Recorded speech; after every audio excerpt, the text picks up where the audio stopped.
Yeah, man. We live from the boxing session, man. What's going on, man? Uh, it's time, man. I'm trying to talk about MMA. I'm waiting on some of the guys to come through and let us know what's going on. Waiting on Big DJ, man, for sure. That's what I'm waiting on. Rob G, man. Salute to you, my brother. DJ, what's happening? What's happening? Man, yeah, man. I'm waiting on DJ to come through here, man. Give me 1 second, man. Give me 1 second.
All right, man. We back, man. What's going on? My boy Titus stepped through here. Mad Max, salute to you, my brother. Big homie, Mir, what's happening, man? Salute to you, my brother, for coming through here, man. Listen, DJ, let me get this post this in the chat. I know he's still in this, John, because this is his day right here. Um, let me get this in the chat, man. Let me get this in the chat.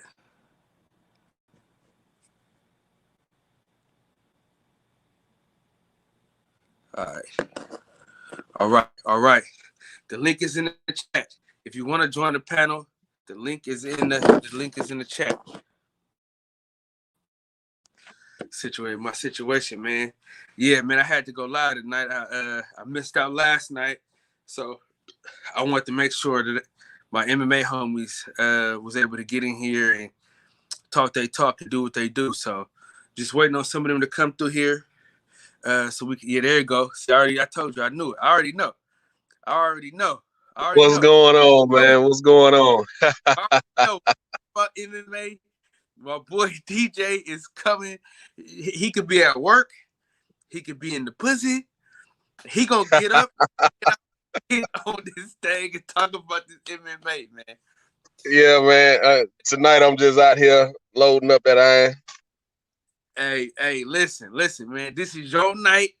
Uh, I'm following you, man. You know what I'm saying? This is MMA for dummies, man. You know what I'm saying? And Heard that. Heard that. I appreciate you letting me come through, man. come on, man. My show is your show. Your show is our show, my brother. Let me, I man. appreciate that, big dog. Man, I had everything queued up last night, man, and that boy Fred, he went crazy last night. Yeah, man. That's what I said in the chat. I was in the chat last night. I was just listening, bro. I looked up and I realized it was like 30 minutes before time for me to get off. It's like y'all was on the air 7 hours, man. Y'all done talked me through half my shift. Man, So I appreciate it though. In the back of my mind, I was like, yeah, Kyle done went to sleep. oh, I was up. I'm watching the whole show. I'm like, well, shit. I guess I won't be on tonight because I for damn sure not finna. You know what I'm saying? Go on late. All right. So we got a Yeah. few working with. You know what I'm saying? How excited are you for tomorrow, man? I'm very excited, man. Since talking with you and DB, I'm super excited, man. I'm ready to enjoy this matchup tomorrow night, man. Really no boxing on that I can think of or that I care about. So this is the next best thing, and I just want to know. I know who you going. I know you got for the heavyweight fight. I know you got. I know you going with the white man. You know, with the white guy. You mean I'm going with the champion? I gotta go with the brother, man. I think this is his time. I feel you. I feel you, man. I feel you. This is a very dangerous fight for Stipe, and Stipe knows that. It's just I'm like DB in this aspect. I usually wait unless it's just way out there. I usually wait until the weigh-ins. I want to see how these guys look on the scale. Francis looked big on that scale today, and he's going to be carrying. He weighed in at 263. Now the weight limit is 265 for heavyweights in MMA. He weighed in at 263. So that tells me right now he's probably at least 280 pounds. What I'm believing is it's going to be hard for him to carry 280, 285 for 5 rounds. Stipe came in at around 230, 235. So he's going to be light. But one thing a lot of people are not mentioning, in the Apex, in UFC Apex, it's a smaller cage. Instead of a 30-foot cage in any other arena, this one's only 25 feet. So Stipe is going to have to set traps, use his movement, use his head movement.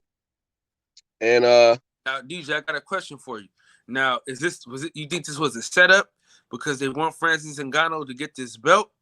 Or do you think that that's just how it is? That's just how it is. It's just during COVID, I think they outside of Vegas, where the UFC headquarters is, and UFC Apex, they've only had fights in Abu Dhabi. So, and it's only because when COVID first broke out and they started having to put on these fights, a lot of foreign fighters weren't able to get inside the states. The states wouldn't let them in. So they had to find an international site that would let these fighters in. Hence, they started fighting. They came up with Fight Island in Abu Dhabi. So, and that usually has, and a lot of these other arenas usually have 30-foot cages, which tends to benefit the strikers. Now these smaller cages benefit the wrestlers and the knockout artists because you have to be on point with your foot movement, or you'll get caught. Okay, so hold on real quick. T, what's up with it, man? TY in the building, man. What's happening with you, my brother? Mir, salute to you. Yeah, I'm gonna try to get him on soon. Me and somebody that trained in his gym are close. So, oh yeah, man, I had to get the wing stop. You know what I'm saying? Oh man, I wish we had one here. Got 5 Louisiana rub, 5 lemon peppered. You know what I'm saying? Half and half. You know what I'm saying? You gotta get it in. Hey, Rob G, man, I'm just here. You know what I'm saying? A little stimmy here, a little stimmy there, a little overtime here, a little overtime there. I'm just trying to make it look good. All right. Yes, sir. Now I need you to break down this card. Fight for fight. I need you to give us an in-depth description of what we're watching, what's about to go down. And what we need to be looking for. I know it's a good card. I know a lot of us really don't know about the card as much as what I'm saying you do. So I kind of want you to just break it down for us, man. So let me pull it up right quick. Can you see that? Okay. Or is it Yeah, I can see it, but I can see it. Unfortunately, the featherweight champion, there was supposed to be another fight on this card, another championship fight on this card, with the featherweight champion Alexander Volkanovski and Brian Ortega. Unfortunately, Volkanovski contracted COVID, so they had to pull that fight from this card. I was really looking forward to that fight. Volkanovski beat Max Holloway twice. The second time it was in a very controversial decision. Controversial decision. Both decisions were terrible decisions, bro. We can talk about that. Let's get into okay. Let's get into it. because you gotta beat the champion for one. The first fight, you gotta beat the champion. Dig what I'm Yeah, saying? You gotta make you yeah. gotta beat See, I come from that school. I come from that school. You got to beat the champion convincingly and to he take didn't the belt from him. he didn't really beat him, in my opinion. I thought Max got him. I think his striking was more efficient. But I just don't understand how they let that slide twice. Now he got away the first time. That second time, he did everything he could do to win that fight. And for them not Yeah. to give that decision, it kind of pissed me off. And what is your take on that? The first fight, I felt like Max waited too long to get started. Like he had dropped 2 rounds early. I think he dropped the first 2 rounds and then started to come on in the third round. The fourth round was close, and I think Max won the fifth round in the first fight. Now the second fight, Max clearly won the first 3 fights. I mean, he was piecing him up and even dropped him in the second round, I believe it was. But I don't think they counted that. I don't think they counted that as a knockdown. I think they counted it as a slip. But Volkanovski won the final 2 rounds. He won the championship rounds, and somewhere in there, I think they gave him. It had to have been the third round because the first 2 rounds were clear. But that championship round, he didn't win that championship round, bro. I thought Max was piecing him up, and that dude was missing a lot. Yeah, but he was busy. He was busy, For and sure. MMA judges and the MMA judges really take that into account. Got to wrap snacks. You know what I'm saying? You need to have the sour cream with a dab of ranch, man. That's my favorite. I got them in the crib. All right, so look, I'm gonna let you cook crazy. I gotta check on these kids. So cook on this whole card, and then I'll be back, and then we'll chop it back up. All right. The floor is all yours. All right. The co-main event between Tyron Woodley and Vicente Luque. Tyron Woodley, as everybody knows, is the former champion.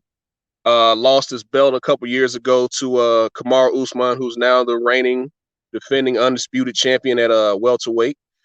Since then, Tyron has dropped 2 other fights since losing to Usman in dominating fashion. He got dominated by Gilbert Burns, who just lost to Kamaru Usman a few months ago.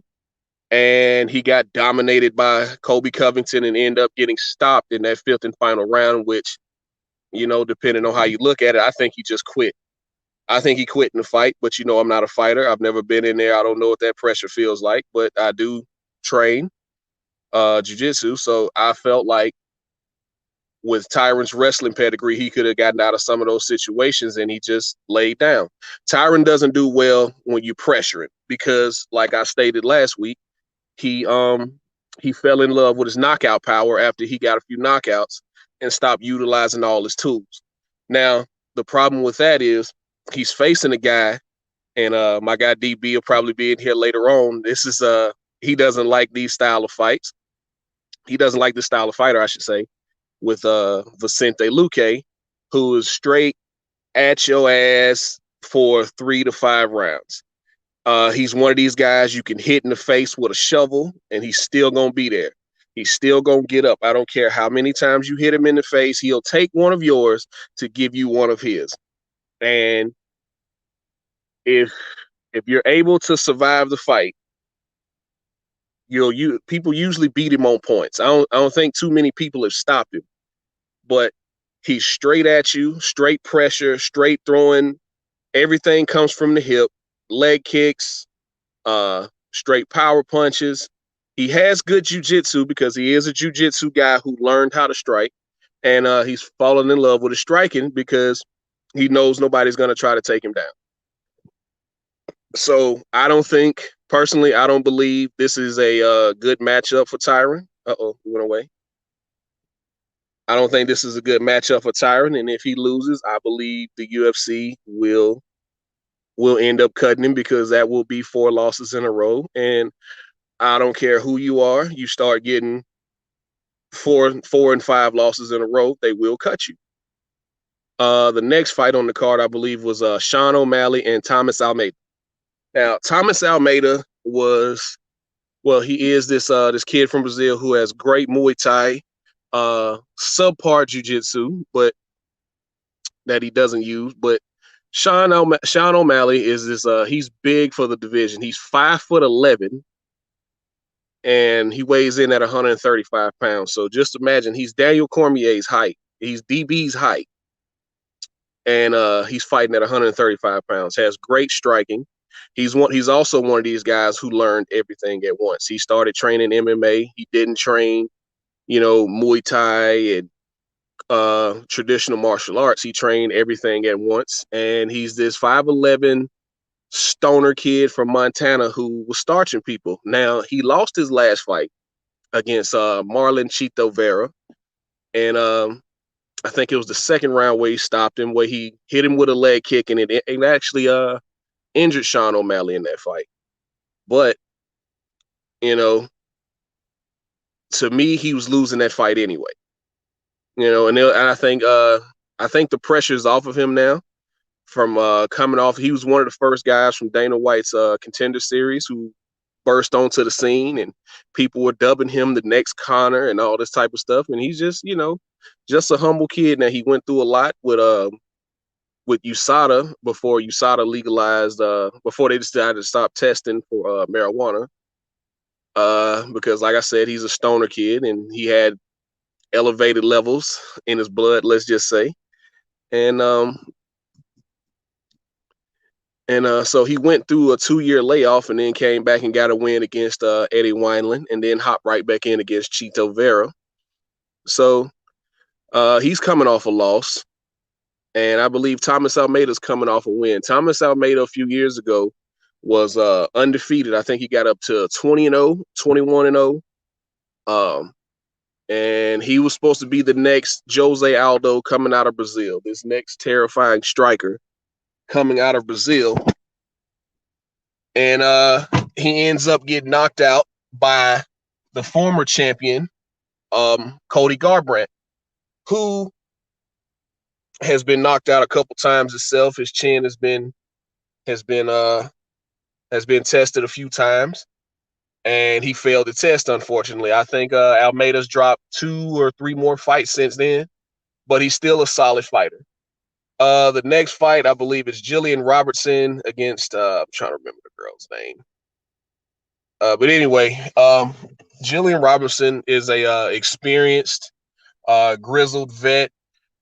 She's perennially in the top 5. She's perennially in the top 5 at any weight class that she's in.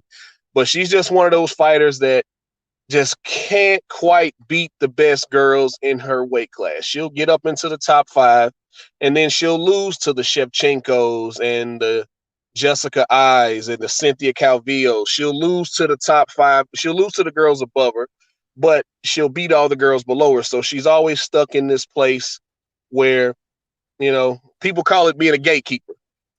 She's a gatekeeper in the flyweight division. So, I can't remember the girl who she's fighting. I think I've only seen her fight once, so I don't know much about her. You want me to put a card back up? Yeah, pull the card back up. Okay, my bad. I wanted you to. You're good. I want you to have your solo, man. Put your camera back up, man. You gotta have, you know what I'm saying? People gotta see. I was say my light went out. My light went out, so I was like, well, I got my camera on. Yeah, so that way, you know what I'm saying? Because between you and DB, when it comes to MMA, every time I do an MMA show, it's, you know what I'm saying? It's all on y'all. You know what I mean? I'm just here to kind of. Oh man, the heat is on, baby. Yeah. So put the card back up. So let me know what you got. The chick who she's fighting, I've only seen her fight once, so I don't know much about her. And the fight that I saw, she did lose via decision. So really don't know much about her. Next fight is Kama Worthy. Now, Kama Worthy is one of these guys, he stayed around the local circuits for a long time, and you'd hear his name, every time it was time for him to get his call up to the UFC, he'd lose. But he ended up going on, I think it was like a 6-fight win streak, I want to say it was. And he got the call up to the UFC. He beat a solid fighter in Luis Pena. he was losing that fight, and then ended up submitting Luis Pena in the I think it was the third and final round of that fight. Ended up catching him in a good guillotine choke that Luis couldn't get out of. What was his name? Jamie. I hadn't seen him fight, so I can't tell you much about him. Okay. So bro got his big break with a choke out, and so they bring him back. So is that how it goes? Like, so tell me how it goes. When you get the call ups, do you have to win, or is it like, how does it work? I think the way Dana explained it once, everybody who signs with the UFC, it's the new contracts are 3-fight deals. Like, he owes you 3 fights, right? And depending on how you perform in that first fight, you'll get 2 more fights after that. So everybody that signs with the UFC is guaranteed 3 fights. You have to win those first couple convincingly. Now, I believe he's 2-1 or 1-1 in the UFC so far. So, you know, he's still trying to kind of build his name, but he has good striking. He has a good ground game. He's a solid fighter. He's still building his name. Okay. So, what fight are you most excited about, minus the heavyweight bout? What's the fight you're most interested in watching?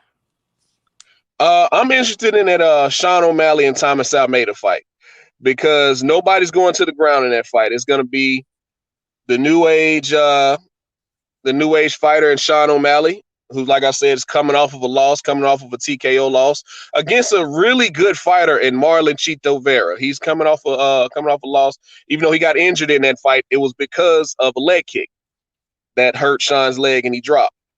Thomas Almeida he has great Muay Thai, and like I said, he has subpar jiu-jitsu that he really doesn't use. It's all about striking with him. So this is going to be a firefight. This is going to be one of those cards where the names might not necessarily be the most recognizable names, but I'm guessing, most of the time when there's fights like this, when there's cards like this, it ends up being a lot of finishes on these cards, whether it's submissions or TKOs, or they're just straight barn burners. So this is a really interesting card. I like the matchmaking here. Like I said, with the Tyron Woodley and Vicente Luque fight, DB doesn't like these type of fighters. I love them. I love guys like Vicente Luque who just going to come forward. If you don't have a hammer in your hand, you're not going to knock him out. He's just going to drop his head and throw hooks. That's what he's going to do. He's going to play rock'em sock'em robots.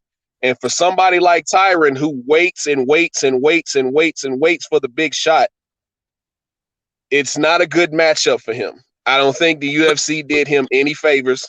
Do you think he'll go back to his wrestling? For crying out loud, man. Hold on. Do I think he'll go back to his wrestling? He needs to. He needs to. Before you answer that, Matrix R, man, welcome to the chat. J.A. Dixon, without a question, welcome to the chat. All right, go back to that. About his if he would just use his leg kicks again, like, he has great leg kicks. I don't know if you've seen Tyron, but he's huge for the weight class. He has massive legs, and he stopped using his leg kicks. For some reason, we know the reason. He fell in love with his power after he knocked down Darren Till and choked him out. He knocked out Jay Heron, knocked out Josh Koscheck, knocked out Robbie Lawler. So he was knocking these guys out. He was starching guys. And once you and it's the same with boxing. Once you start knocking people out, you're like, okay, if I could just set this one shot up, he's going to sleep. So, but you can't do that at MMA because there's so many ways to lose. Yeah. And I learned that. I learned that with the Adesanya fight. Because yes. I'm looking at it from the standpoint, right?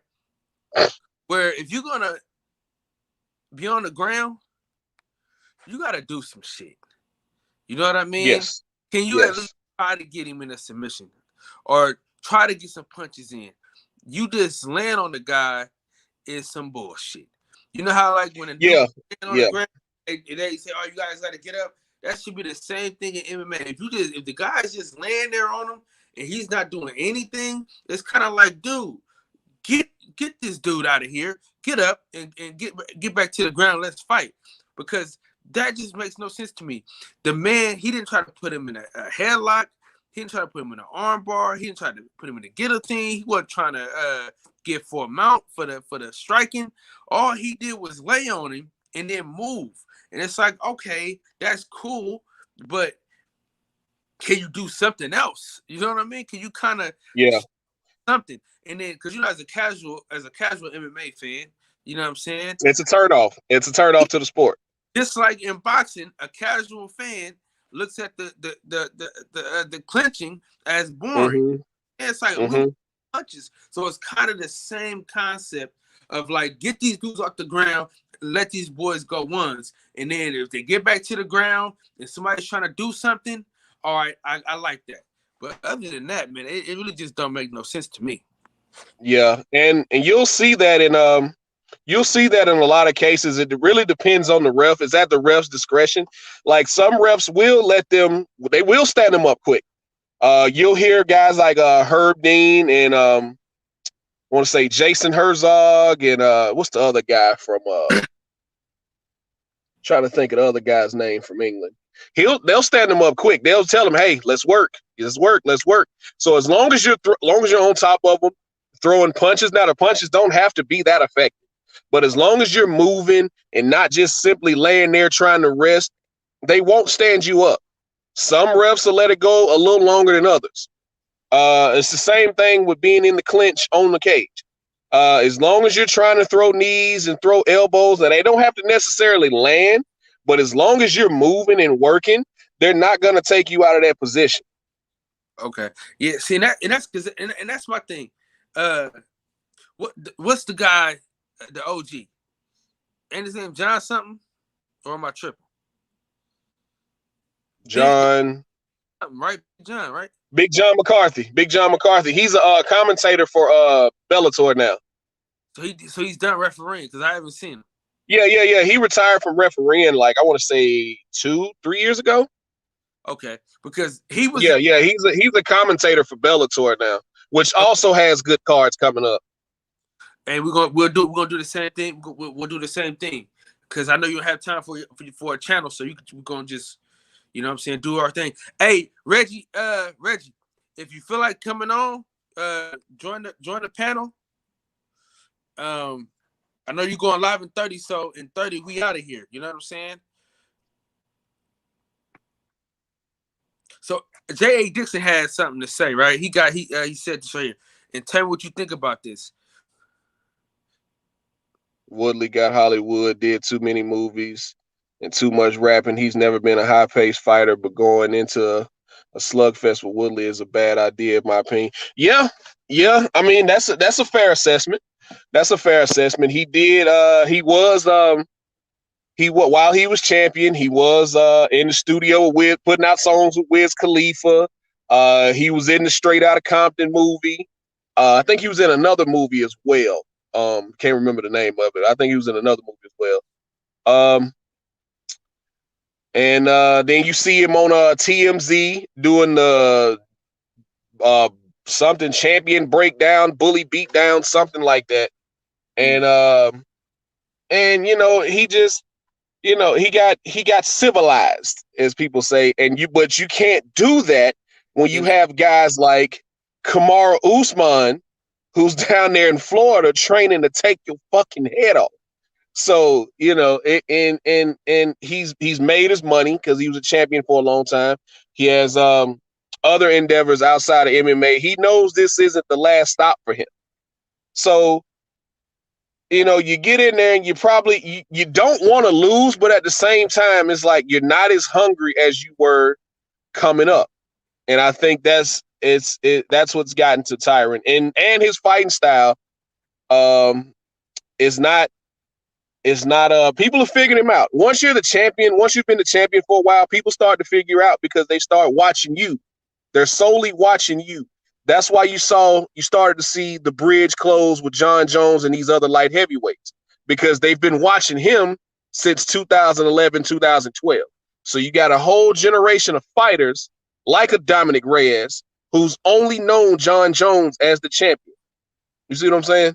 That's what happened to, well, other than the movie stuff and she didn't really evolve. That's what happened to Ronda Rousey. People were watching her. You were the first one. Everybody's training to beat you. Okay, so now I got a question for you. Yes, sir.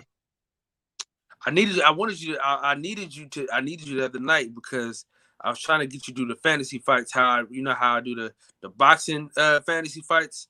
Yeah. I wanted you to do the fantasy fights with MMA, man, but you didn't get back to me so I can get the graphics up. Yeah, I got tied up at work, man. I'm sorry about that. It's all good. It's all good. Fred kept us on for hella long too. Do you think if Usman didn't come along and just straight destroy him, do you think anybody else could have beat him? Because I think yes. I'm gonna tell you why I don't think so, right? Because I think Usman took something from him. Because I mean that was an ass whooping. That's fair. That's fair. Seen him That's fair. Get his ass whipped, not whooped, whipped. Yeah, he was dominated. He was dominated. Those type of fights do change you. That was your daddy taking his belt off at the church, whipping. You know what I'm saying? You know. Yeah. My pops. My pops used to be at the pulpit, right? Sitting down, and me and my brother playing and talking. Me and the other fellas be talking and playing, and stuff like that. And he'll look at us, and he just leave the pulpit. But you don't even see him leaving. He leave the pulpit. Now the ass whoopers at church hurt more than the ass whoopers at the house. I'm telling you. Because you can't scream. He had the power of the Holy Ghost. You know what I mean? The hand of God. Cam, yes, sir. Cam, I don't understand what you're doing. Join the panel, bro. This guy, listen, this is my homie. He always talks about MMA and all this shit. So gotcha. I set up a date just for niggas to do this MMA stuff. And I called nigga 4 times. Nigga didn't answer. So I had to start the show without him and hope that DJ was gonna hop on. Yeah, I'm up this time of night, man. You know, whether I'm off or at work, I'm always up this time of night because that's just my sleeping schedule. Okay, so I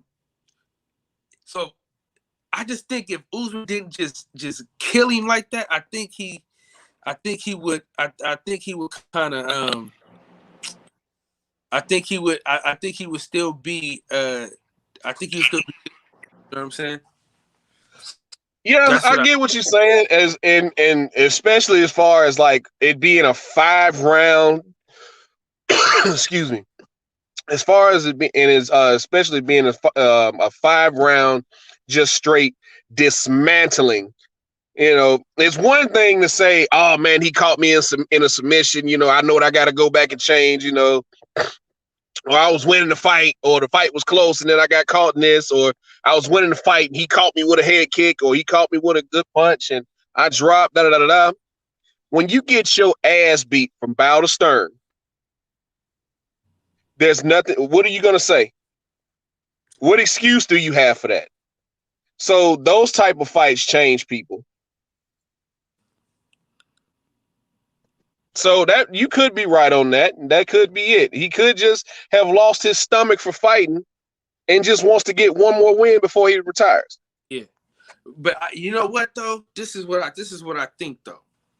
If he gets a good win, I think he goes on a run, and then I think he sees Usman again. I think he gets his ass whooped again by Usman, but I think he gets another chance at Usman. I think that he has a nice run left in him if he can just take it serious for these next couple fights. I mean, I just can't write him off, man. He's one of my favorite fighters. He's one of the fighters that kept me watching MMA, that kind of kept me a casual fan. You know what I'm saying? So I never want to turn my back on a guy like that. You know what I'm saying? Because it hurt my heart. It hurt my feelings, man. I had never seen Usman before. So I'm like, oh yeah, T. Oh, Wilson. you didn't know Usman before that. See, I've seen Usman since he was on the Ultimate Fighter. And I was once I saw him come up and there was some guys that he was beating. Once I saw that he got the shot against Tyron, I was like, that's not a good matchup for Tyron. I saw it. I was like, that's not a good matchup for him because Usman is a pressure fighter. And everything he does is to wear you out and drag you into deep water. Now he he just started finishing guys. Before that, he did take pride in just beating the hell out of people for 3 rounds, taking you down, getting on top of you, doing a lot of ground and pound. And a lot of his scorecards, if you really go back and look at his scorecards, a lot of that reflects that. There were a lot of 30-26, 30-25 scorecards. Like he's been dominating people. Only guy who's been close to actually beating him is Kobe Covington. And not really. Got his damn jaw. Oh, no, that fight was close. That fight was two. Yes, absolutely. I didn't think for 1 second Kobe Covington did anything for me. Listen, this is what I'm saying. Usman whooped his ass at his own game. This is the thing about, right? He's beating the shit out of people at their own. Like, Tyron Woodley is supposed to be like a great wrestler. Mm-hmm. That shit didn't matter to Usman. Usman's also a great wrestler. So let me tell you, I had never seen him, right, DJ? Mm-hmm. So I'm all in on Tyron Woodley. So I'm watching the fight. And you just see Usman just picking him up and just slamming him and picking over here and slamming him again. I'm like, oh my God. And then while he had him on the cage, he was just digging those uppercuts to the body. I was like, oh, those hurt a lot. You could just see the meat folding around his glove. I was like, yeah, he's digging those hooks. He's not just trying to stay busy. KS, salute to you, my brother. Thank you for sliding through here, man, and showing love, man. You know what I mean? Boom. Appreciate you for sliding through here, man. Appreciate you. Cam, man, jump in on this, man. Give us your thoughts on Tyron Woodley, and do you think that he has a chance to get back in the winning side of things? Oh man, my bad. I was Can you hear me? We ain't doing no icons today, man. Get your shit together, man. God damn. Oh man, I got it, man. All right, hold on. Shit, man. Killing me, small. So, real quick while he get his shit together. So this he got his shit together. All right, so do you think that he has a chance to get back into the winning column, or do you think this shit's over with? Usman took his soul. What do you think? Go ahead. I'll let Cam. I'm hoping so, man. I was watching some of his interviews, and he was saying that he got the dog back in him. So we're gonna see if that's the truth or not. But it kind of reminded me of like you got to get your hand off the speaker. Oh, you got me? Yeah, I got you. It kind of reminded me of the AB type of situation where he ain't just doing no work. Like y'all saying, he definitely got dominated by Usman, but it's not like he hurt him at any point in the fight. Shit. You don't think so? To me, he looked like he was there the whole night with him. Oh man, that was a great 8 ass whooping, dog. like when he was slamming him, you could just see. Said no. I think Kobe. The Kobe fight was worse than the Usman fight. No, hell no, because listen, I'm gonna tell you why. I'm gonna tell you why. I'm gonna tell you why the Kobe Covington fight wasn't right. Because if you at the Usman fight, when he was getting slammed, you could see him like he looked defeated. Yeah, you know what I'm saying. He looked like this shit's over with, man. You know what I'm saying? His spirit was broken. Like back in the day, when I was hooping, I was playing D and we lock a nigga up, right? And then we owned him the whole game, and we started blowing these niggas out. I used to always yell out. I used to yell out hella loud. Their spirits are broken.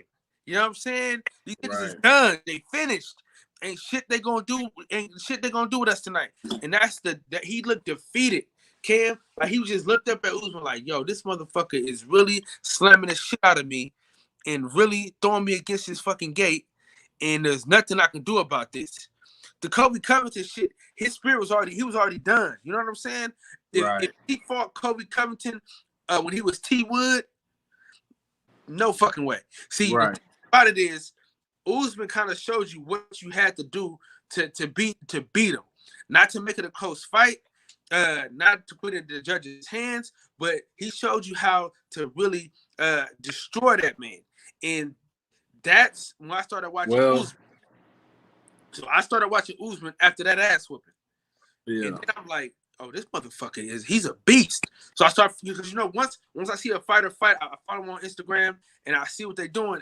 And see, T Wood took him for granted. Right. And he told T Wood, he said, I'm coming. I'm coming, T Wood. I'm coming. I'm gonna just keep coming. And I'm like, man, T Wood finna whoop your ass. Boy, you talking that shit. And when the fight was on, Cam, was I at your house at that? Was I at your house for that? Yeah, we watched it at my house. Oh my god. Yeah. I'm just looking like, damn. This is how I'm looking the whole time. My arms folded. I'm just like, like I didn't. Little kid. I don't know if you used to watch wrestling, but back in the day when we used to watch wrestling, and your favorite wrestler lost, bro. When you was a kid, and you just sat there like, damn, your feelings was hella hurt. That's how I felt, bro. I was like, that's playoff football every year when you're a Green Bay Packers fan. Yeah, nah, when you're an Eagles fan. Nah, but if Woodley loses this weekend, man, it's gonna be hard to see because that's gonna be the last time we see him in the UFC. If he loses this week, he's done. And even if he wins, then it's not an entertaining fight. He's got to win ecstatically. You think he got to win like a? It's got to be a great fight. You got to see some dog. He's got to knock him out, get a finish. That's the only way he'll be around, win or lose. But and the thing about it though, Cam and DJ, the thing about T Wood, man, he's given us so much greatness. You know what I'm saying? And he stood for some shit. You know? Right. Yeah. He rocked with and that's my even if we talk about boxing like with Deontay Wilder, I'm just hoping that his spirit wasn't taken away. You feel what I'm saying? But I don't think it is because Deontay Wilder's a different beast, and Deontay Wilder always talked about not being afraid to lose. So I'm not really afraid of that. But I will say this: if T Wood loses, I am going to be hurt. My feelings are going to be hurt. I would damn near cry, man, because I've been watching the guy for so long. When you watch the guy come up and what's going on, YV? What's up, Ellie? What's going down, man? Easy in the crib. What's going on, man? Yeah, man, because when you watch a guy build up, you see him from the ground up, and you see what he is now, and it kind of hurts your feelings because it's like, damn. You know what I mean? It's like, yeah. I watched this man be so great for so long. I've seen him whoop ass for so long. You know what I mean? Like, so it's kind of like, damn. Khabib doing it the right way. He going out on top. Yeah, and that's what Daniel Cormier was trying to do. He was like, I don't want to go out on my back. Right. He was like, the way a lot of champions go out, they go out on their back, and I don't want that to be me. Right. But I felt the same way once. Anthony Pettis and John Jones are my two favorite fighters of all time. I felt the same way when Anthony Pettis started dropping fights. It's like, oh, come on, man. Come on, man. Where's all this flashy striking? Where is it, man? And guys set the blueprint. Just grab him and hold on to him. Yeah. Just grab him and hold on to him. It's gonna be hard to do all those flashy kicks. Box fan, salute to my brother. And that's my problem with the UFC though. You know, they let a motherfucker hold a motherfucker for so long, bro. That's my only problem with the UFC, bro. Like, motherfuckers just be hold niggas, dog. Like, bro, Like, Yeah. first of all, we got these That's low ass. part of the game, baby. That's part of the game. Love it or hate it. Like some fights are boring, but you get some fights where them being in the clinch is probably some of the most exciting fights. Like when John Jones beat up Glover Teixeira in the clinch. He grabbed him. He even wrenched his shoulder. He did a move where he grabbed his arm and wrenched his shoulder and dislocated his shoulder. And they fought pretty much that entire fight in the clinch. And it was an exciting fight that John Jones dominated. But what I'm saying, what I hate is this. We already got these low ass shorts on with no shirt on, right? Already. You fucking land on. They just be when they just be holding niggas and just lay there, like just lying there, like you know what I'm saying, like you lying your girl after y'all get done doing what y'all be doing. You know how you just be. You know, shit. I feel what you're saying. Bruh, get off that, man. Listen, I miss the days of the baggy shorts. Remember the baggy shorts, man? I miss the days of the baggy shorts, goddammit. Now everybody knows. Yeah.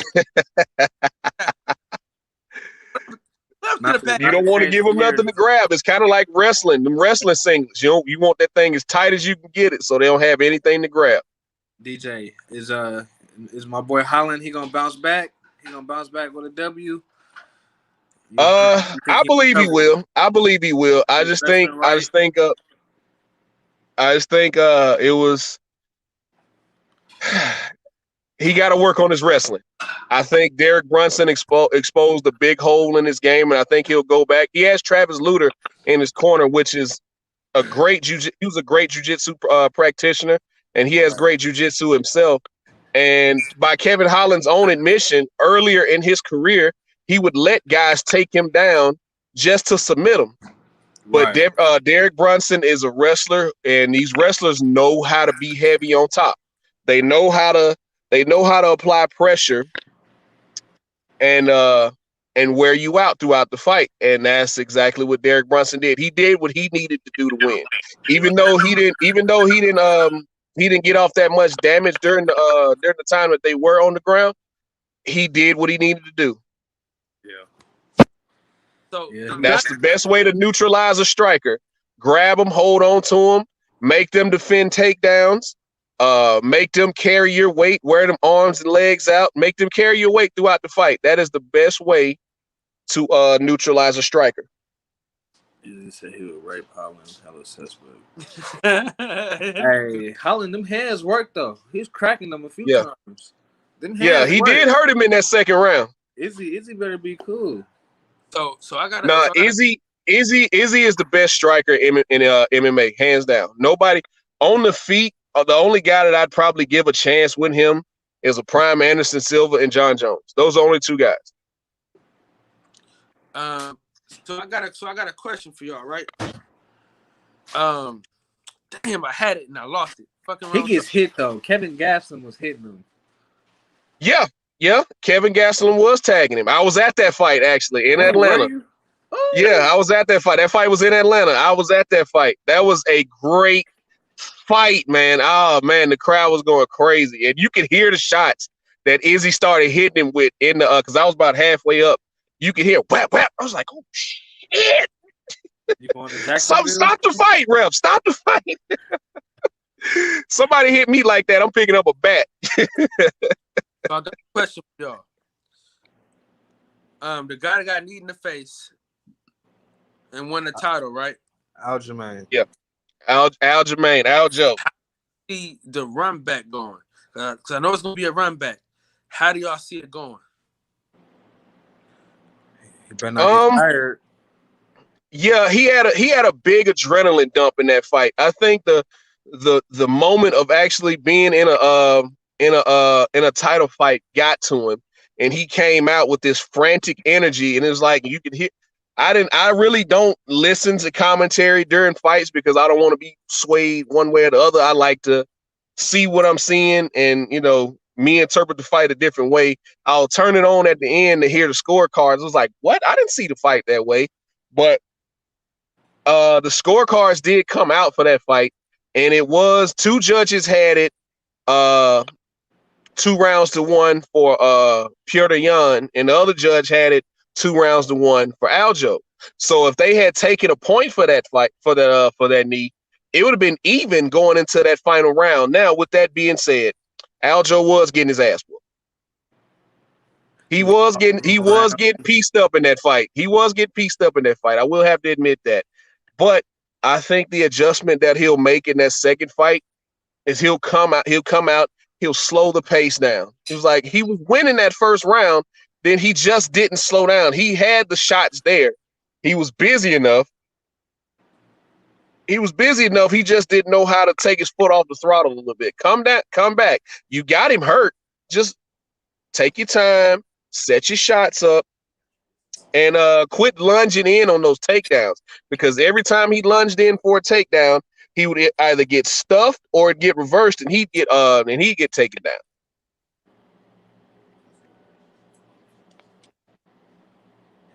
Go ahead, do your thing, man.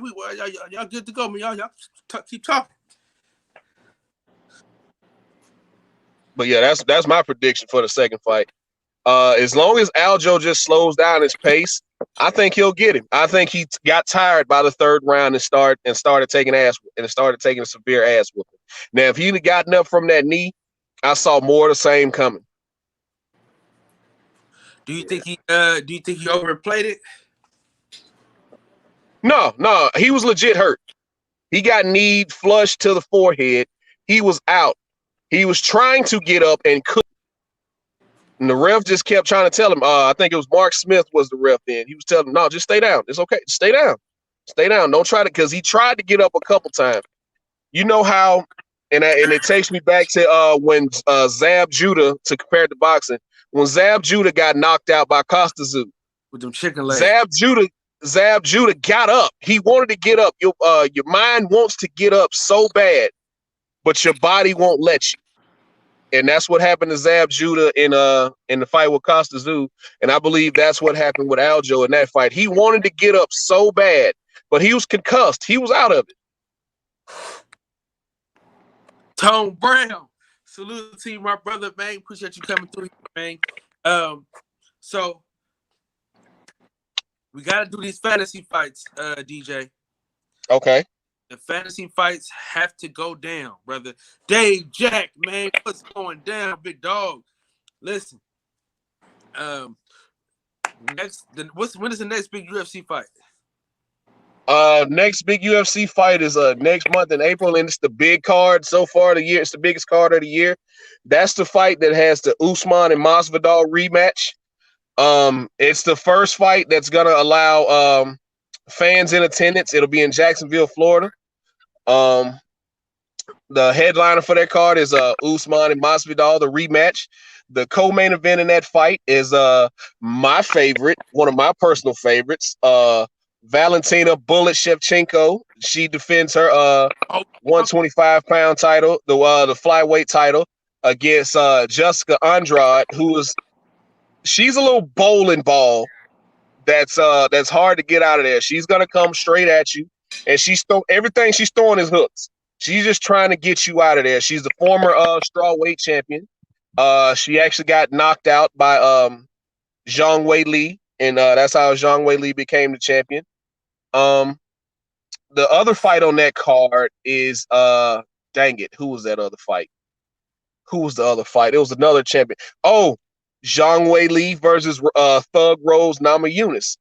That's gonna be an incredible fight. Those two girls are mirror images of each other. Rose has great striking, but so does Zhang Weili. Zhang Weili packs a punch for that 115-pound strawweight division. She's the reigning defending champion in that division, and Rose is a former champion. Rose has great striking. Coming out of that gym in Colorado with Trevor Whitman, who was also Justin Gaethje and Kamaru Usman's coach. That's also her head trainer, and that's going to be a great fight.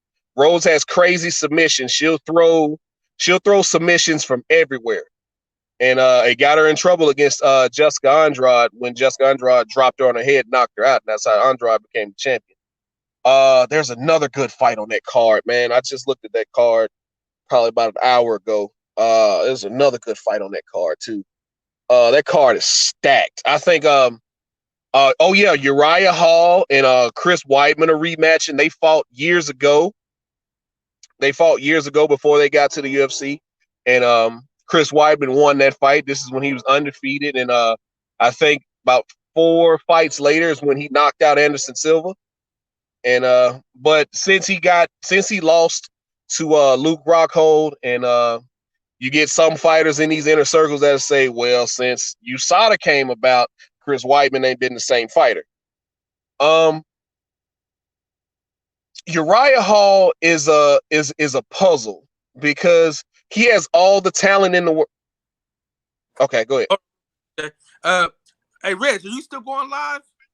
Let me know if you're still going live. Let me know if you're still going live, because we'll shut it down. If you're still going live, let me know if you're still going live, Reg.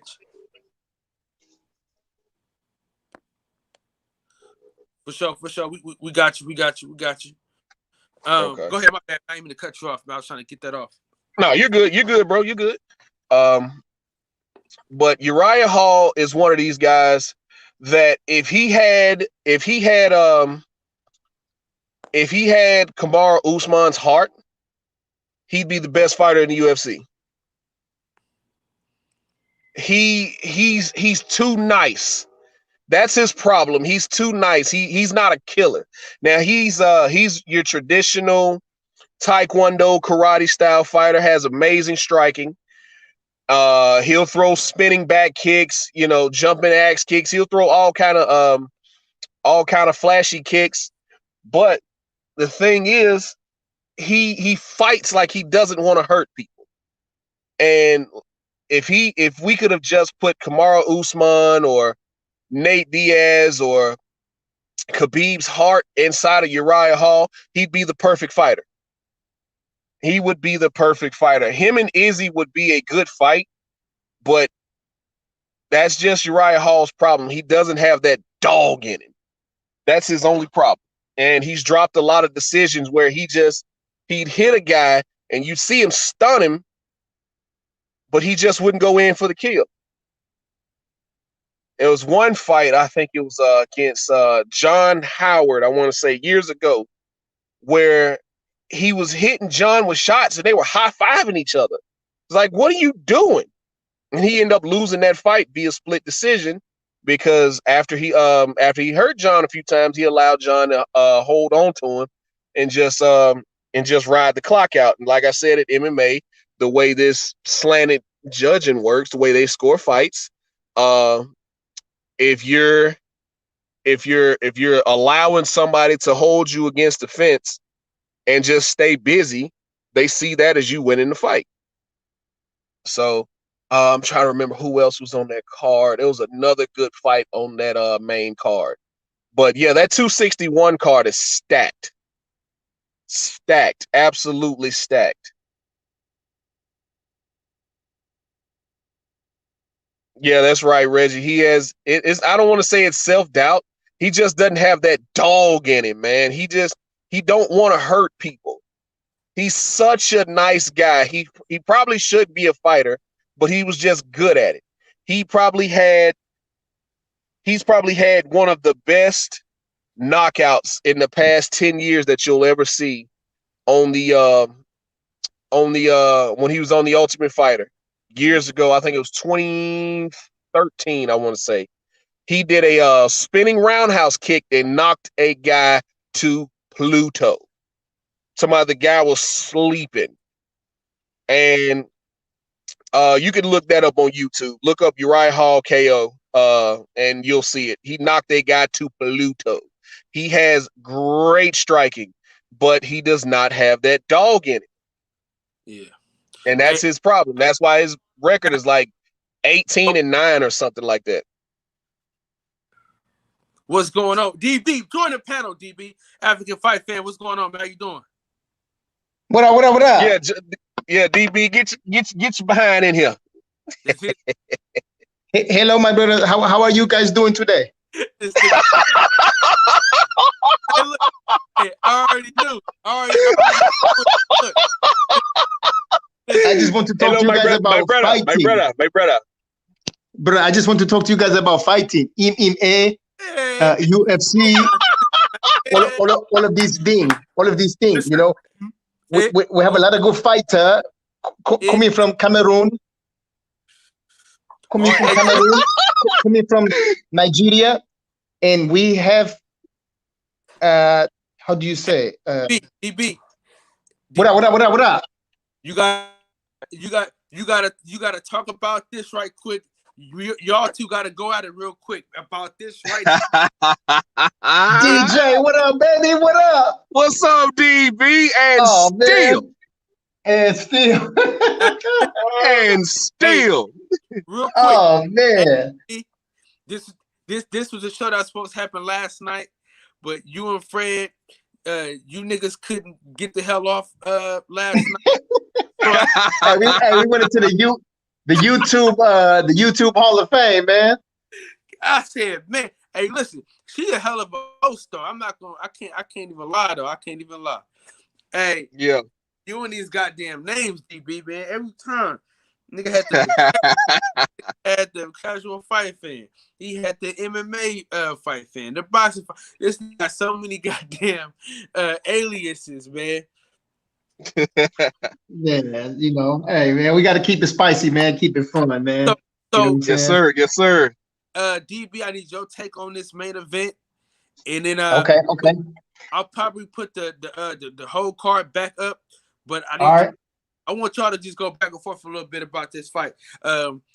Let's not go H money, but let's just let's have a debate about this fight. No. Debate means that we are always on the opposite sides of each other, and that's not it. You know what I'm saying? I think we just have good combat sports conversations. You know, we don't always have to be monolithic. We don't always have to agree with each other. I don't want nobody always agreeing with me, because if somebody does, I mean that dude is not being a man. You know what I'm saying? Right. So I respect DJ for his take on the sport. You know what I'm saying? And I feel the same. I feel he does the same thing. So yeah, we just gonna talk about it, man, and have fun with it. You know what I'm saying? So that's it. But yeah, shout out to all the family, man. I see DJ in the building, 313 OG Big Rob G Film. Let's see who else we got in there. Matrix R, Box Fan, salute Fam Bam, Yova, Cali in the building. My brother Reggie Owens in the building. J.A. Dixon, salute family. Yeah, who else we had in there? Let's see. Cam, what's up, Cam? Where Cam at? I thought somebody else was on there a second ago. Tone Brown in the building. What up, y'all? What up? Yeah, let's get it. So for this fight right here, man, luckily we got an opportunity to get Coach Dewey Cooper on and have him come to the barbershop. Great interview, by the way. Man. Great interview. Great interview. I love that interview. Thank you. And he gave us some insight, man, and you could just feel the energy, Yeah. When you feel that energy like that and have somebody talking with such confidence, it has to go through the phone, through the screen, and it's got to get to you too, But let's talk about the first fight first, right? The things that went wrong in that first fight. First things is, and Dewey spoke about this. He said the timing wasn't right, right? I agree. Francis took a last-minute trip to France to do whatever he was doing there. I'm not sure, but his mother was also ill during that time in Cameroon. But moving forward to this fight right here, I think Stipe gave him too much time in between to get better. He gave him too much time to think about this and too much time to improve. Boxing Social Network, what up? But now this is different now. Stipe versus Francis. I think Francis is at least this morning he was the favorite. I think it was a minus 105 favorite. So again? Yeah. It was 125. Okay, yesterday. Let's get it. Yeah. So, listen, that's for people who want to bet. That's not necessarily saying talking about strategy and improvements and all of that stuff right there. But yeah. But Francis, man, listen, Stipe, he came in, he weighed 234 pounds at the weigh-in. He looked lean, but he also looked a little bit small for heavyweight. Francis came in, and you can tell he had a pretty easy weight cut, knowing how to do it right this time and having a team behind him, because he weighed in at 263. When guys weigh in right at the limit of 265, sometimes you just don't know. But when they are 1, 2, or 3 pounds ahead of the weight on the scale, then that's signs of a good weight cut. And he looked comfortable. He looked confident. And he mentioned something and I couldn't really hear what he said. You know, he was talking to a camera, so I had to watch a couple other shows. And he said that Stipe was shaking a little bit. And then when I saw on the UFC's official channel on their page, when they posted the videos, I watched it, and Stipe was shaking when they were face to face. Now, listen, shaking doesn't necessarily mean you're going to lose the fight. That means sometimes you have nerves because you want it so much. You know what I'm saying? Mm-hmm. That doesn't necessarily mean that you're scared, but there was something that was there. But man, listen, Francis is just an incredible force of nature, man. You simply don't know what you're going to get from this dude. You don't know if it's going to be a knockout, and we don't know if he's going to employ a sprawling brawl tactics. You don't know if he's going to go out there and knock you out in the first round. We don't know if he's just going to go out there and jab you a little bit until he finds an opening and then go for something crazy. But during this time, you know, because it's been over a year, he got a chance to meet and work with Mike Tyson. He got a chance to work with Freddie Roach, with Teddy Atlas, and got sessions in with these dudes. You know what I mean? So it's not just what he has with his team. And I think Dewey spoke about it, but having Carlos Takam and Walt Harris and having these dudes in his camp, man, those are all things that he didn't have before. Yeah, Kamaru, like these are things that he didn't have 3 and 4 years ago. So there is something that's different. You know, we were able to see what was different between what was different with Stipe, and not much. I think that he worked on fighting a shorter, you know, stout wrestler in Daniel Cormier, but Daniel Cormier is short. He's a wrestler. He's usually a cardio machine, you know, and that's the complete opposite of what Francis is. So he hasn't been really working on Francis, but I say Francis gets in there, man, and it may not be a first round knockout. It may be somewhere in the second or third round. You know, Stipe, if you look at the fights again, you'll see that Francis was throwing a lot of haymakers, and Stipe was dipping and slipping, and he dodged a lot of heavy punches. I mean, just millimeters away from hitting him on his temple or his chin. And, you know, I'm not sure if he'll be able to do the same thing this time. Hey, you know, DB, what'd you say, DJ? DB, I got yes, sir. About that Stipe and Daniel Cormier last fight. Do you think Daniel Cormier lost that fight because he was over the heel, or do you think he lost that fight because Stipe was a better fighter that night? Well, listen, whoever wins the fight is the better fighter. That's both. You know, that's just it. But I think Daniel Cormier didn't do a couple of things. Number one, he didn't use his wrestling, which he should have early on. We saw him take Stipe down one time, but he didn't hold him down. And Daniel Cormier said that he still had some issues with his back and also with his shoulder or with his knee or something. I don't know, but he has some injuries. Man, listen, when you've been wrestling for 25 years, I'm sure that there'll be some injuries. And his gym has known, DJ knows this, his gym at American Kickboxing Academy. You talking about cavemen? They train like cavemen. Every fighter, every top fighter that's come out of that gym has all been champions, from Luke Rockhold to Cain Velasquez to Khabib. But they all struggle with injuries because not only do they spar hard, they really fight each other in sparring. They're one of the few gyms that still do that. But they train like cavemen. I'm talking about tire flips. Swinging sledgehammers, they train like cavemen, and I think that's what ended up hindering Cain Velasquez's career. He trained so hard that it hindered his career, and he ended up acquiring a lot of injuries in training, not necessarily in the fight, but they would get hurt a lot in training. Yeah, they had Josh Koscheck, Josh Thompson, John Fitch. Swick. Fitch, yeah. So a lot of dudes were up there, man. They've always had a lot of Josh Thompson. Dudes up there. Yeah, the Punk, yeah. So, yeah. But yeah, man, I got Francis Ngannou coming up with. I'm sorry to answer your question.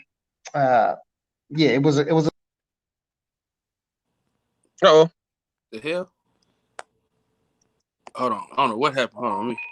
Oh, there he is. Okay. All right. DB. Yeah.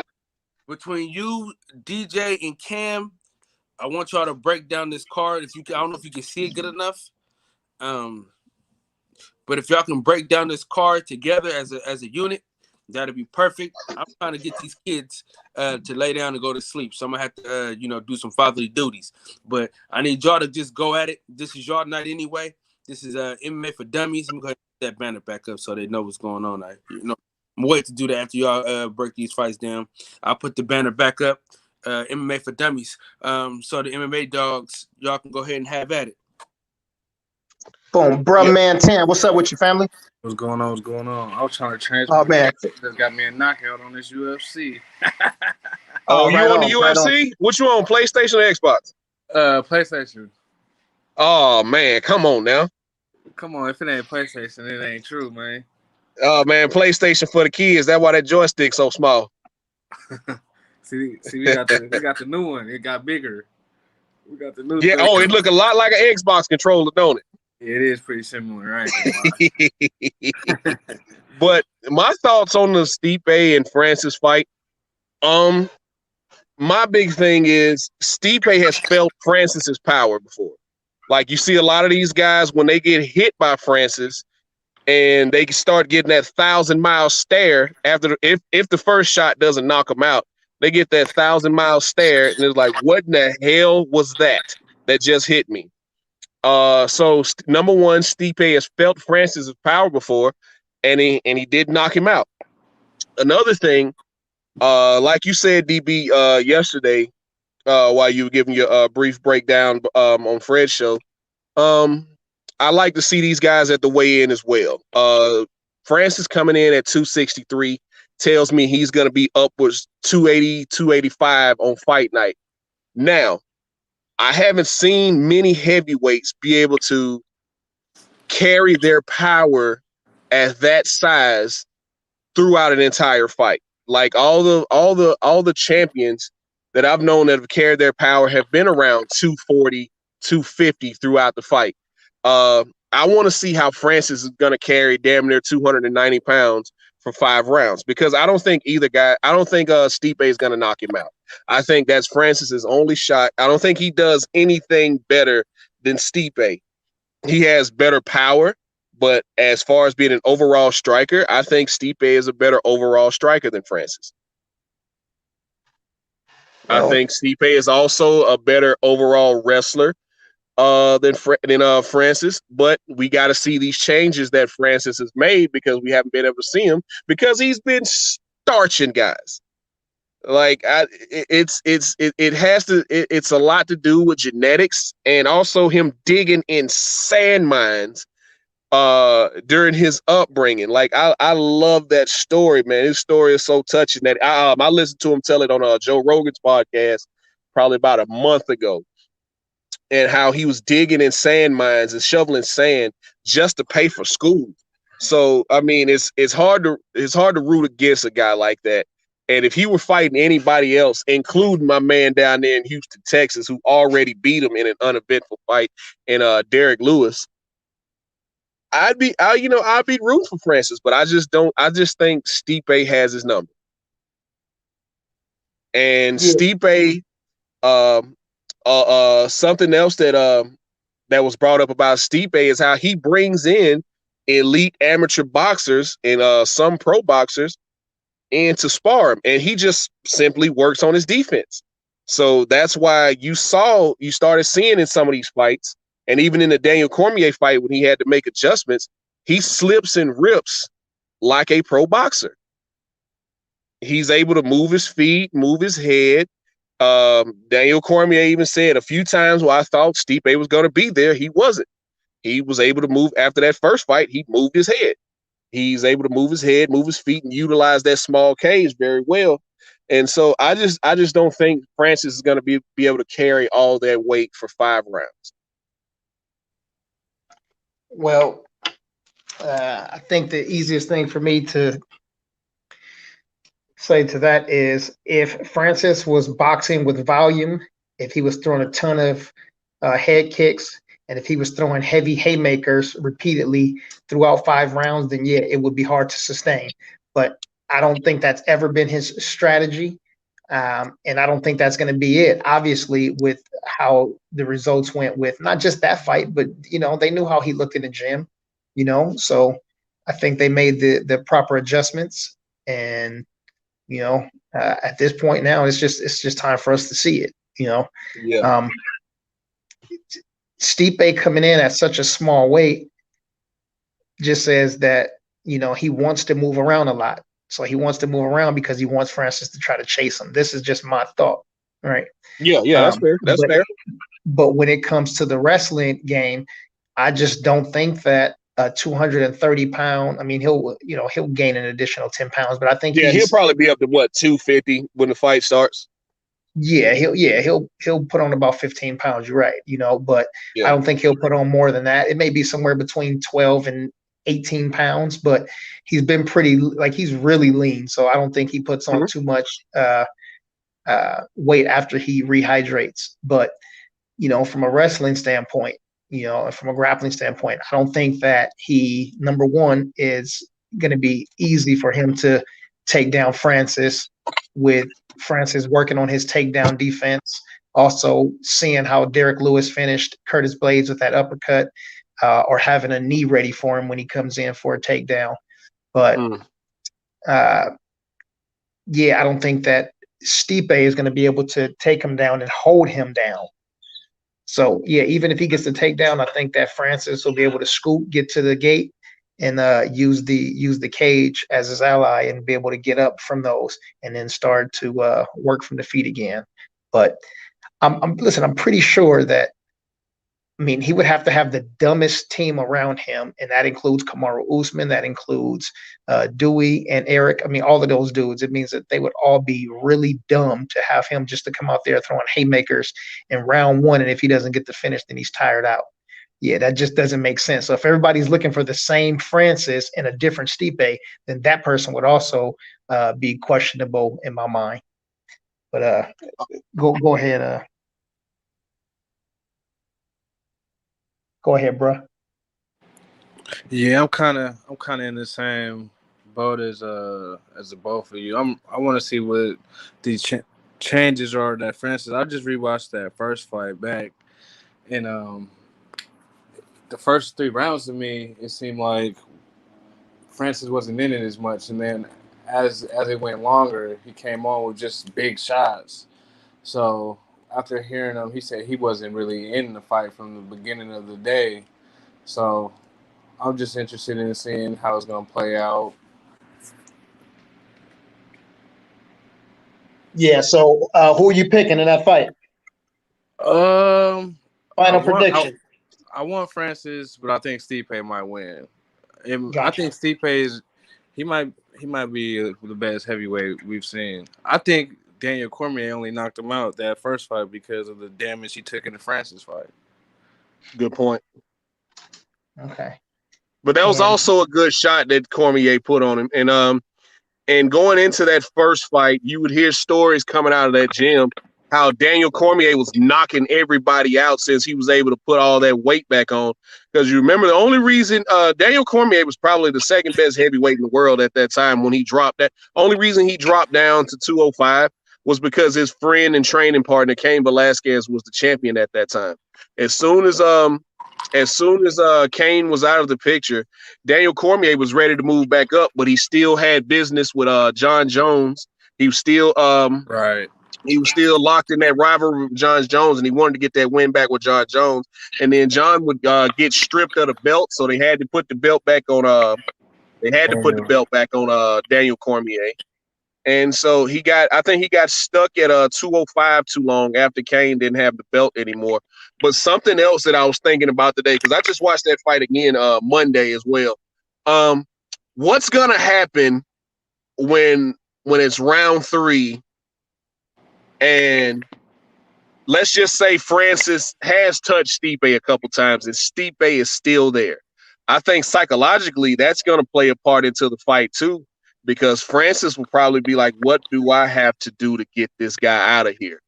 And I don't think it'll necessarily be him going for the takedown, but DB, you know this, just the threat of a takedown will make Francis drop his hands and try to defend the takedown. And I think he gets caught with a few shots, And just as long as Stipe can grab him and hold on to him at certain parts of the fight to kind of wear his arms out, to make that lactic acid build up in his arms, to, you know, to kind of take some steam off these punches. You know, just to take some steam off these punches. I believe that'll be a part of the strategy as well. Just grab hold to him. You don't necessarily have to take him down, but make him think. Just make him think about the takedown. Yeah, but you know, these are all things that they have to work on in training camp, and we haven't got a chance to see what this looked like because Francis has done his job to go out there and finish a fight. It's not his fault he starts. It's not his fault he's starching dudes. If you go out there and you stare a dude down, and the dude knees get weak from you staring him down, and you win by TKO that way, man, listen, I'll go in and I'll take 50 of those fights where I don't even have to touch the dude and he already collapses. So I think people are, you know, discrediting Francis for going out there and doing what he's supposed to do, and what we all pretend that we like to see guys do, to go out there and starch a motherfucker and knock them into space. He's doing that, and then he's still not getting the credit that he deserves for that. But what about his wrestling? What about his jiu-jitsu? What about his Muay Thai? I mean, what about his judo throws? You know, his technique is not always. Listen, he's going out there and he's knocking motherfuckers' heads off. He's decapitating people, and we got to get a man a little more credit than we're giving him. But I think it all comes down to tomorrow, though, when it happens. And I'm not saying just for you guys. I just mean for anybody that's out there. You know, we can't do the same thing that they did to Kamaru Usman. The guy goes out there and wins a fight. Then there's all of a sudden like, oh, but the fight was really close. Nobody cares about that. The guy wins the fight. Right. You know, like Kyle said earlier. He said, did he lose because of this reason or that reason? It don't matter. He lost because of all those reasons. The person that was the better fighter won the fight that night. So when Francis wins the fight tomorrow, we shouldn't be having no conversations about, but it was close, or yeah, but his technique was off. But can he beat this person? We let this man bask in his glory, get the knockout or the victory, however it comes, and we go from there. And people are not. I haven't heard anybody saying this. You know, Stipe goes in there and he tries to get a takedown, and he doesn't get knocked out, but he gets knocked down. And Francis can't finish him, so the next round comes, he knocks him down again. And have the guy fall down 5 or 6 times in the fight without getting finished, and have a whole bunch of 10-8 rounds, you know, and then Francis wins a decision like that. You know, you saw Stipe's face after the first fight. Francis' face didn't look like anything. He was just exhausted, you know, from the fight. But in terms of like having scars and lumps and bumps and bruises and hematomas, he didn't have any of that. So no, Stipe's eye was closed after that first fight, wasn't it? Yeah. So it was either severely swollen, or I remember it being severely swollen, or he closed it completely. But he definitely hit him flush a few times in that fight. And little side note, the UFC has been I think they announced it like a year or two ago, with the emergence of guys like Kamaru Usman and Israel Adesanya and Super Sadiq Yusuf and I'm forgetting somebody. Francis. Abdul Razak Hassan. Yeah. The guy from they are planning on building 3 gyms in Africa, 3 UFC gyms in Africa. They announced that, like, I think what I want to say it was like a year ago. They announced that along with the gym in Puerto Rico. So they're expanding. The problem with Puerto Rico and Africa, they're trying to secure the land in which they want to build these gyms on. Yeah, there's always a lot of talk about these non-melanated people being, you know, so humble and showing humility, and they're superheroes, and when they get in fights, they're warriors, and you don't hear the opposite. I mean, you don't hear the same thing for the opposite side of the spectrum. But I will say, Francis Ngannou has already built a MMA gym in Cameroon, and he also built a rec center. So just, you know, think about those things. Yeah. When you start talking about this guy being a part-time firefighter and all of this other bullshit, let's make sure that we give credit to Francis. He didn't take his money, run away from Cameroon, and didn't look back. No, he still goes back. He still goes back. He built 2 facilities, and he said he's looking to do 5 or 6, not just in Cameroon, but somewhere in the area. He also mentioned working with Izzy and Kamaru to build something. Yeah, Izzy and Kamaru are trying to get one built in Nigeria, because I don't know if you saw that little documentary they did with Izzy, and after he won the title from Robert Whitaker, how he went back home, how he went back to Nigeria, and he was at this boxing gym. He was at this boxing gym with these kids. He was out there in Jordans, no shirt, out there showing these kids high kicks. And after about two tries, these kids had it. And so they are going back to Dana White and telling him, like, Dana, listen, there's talent in Africa. We need to invest in Africa. Like my blood origins, which I did African ancestry a few years ago, they go back to Senegal. And I looked up Senegalese wrestling, if nobody's ever seen it. That is some brutal shit. And just imagine, for anybody who's never seen it, go look it up on YouTube. Imagine guys Francis's size throwing people around. Like, Francis is probably a dime a dozen in Senegal.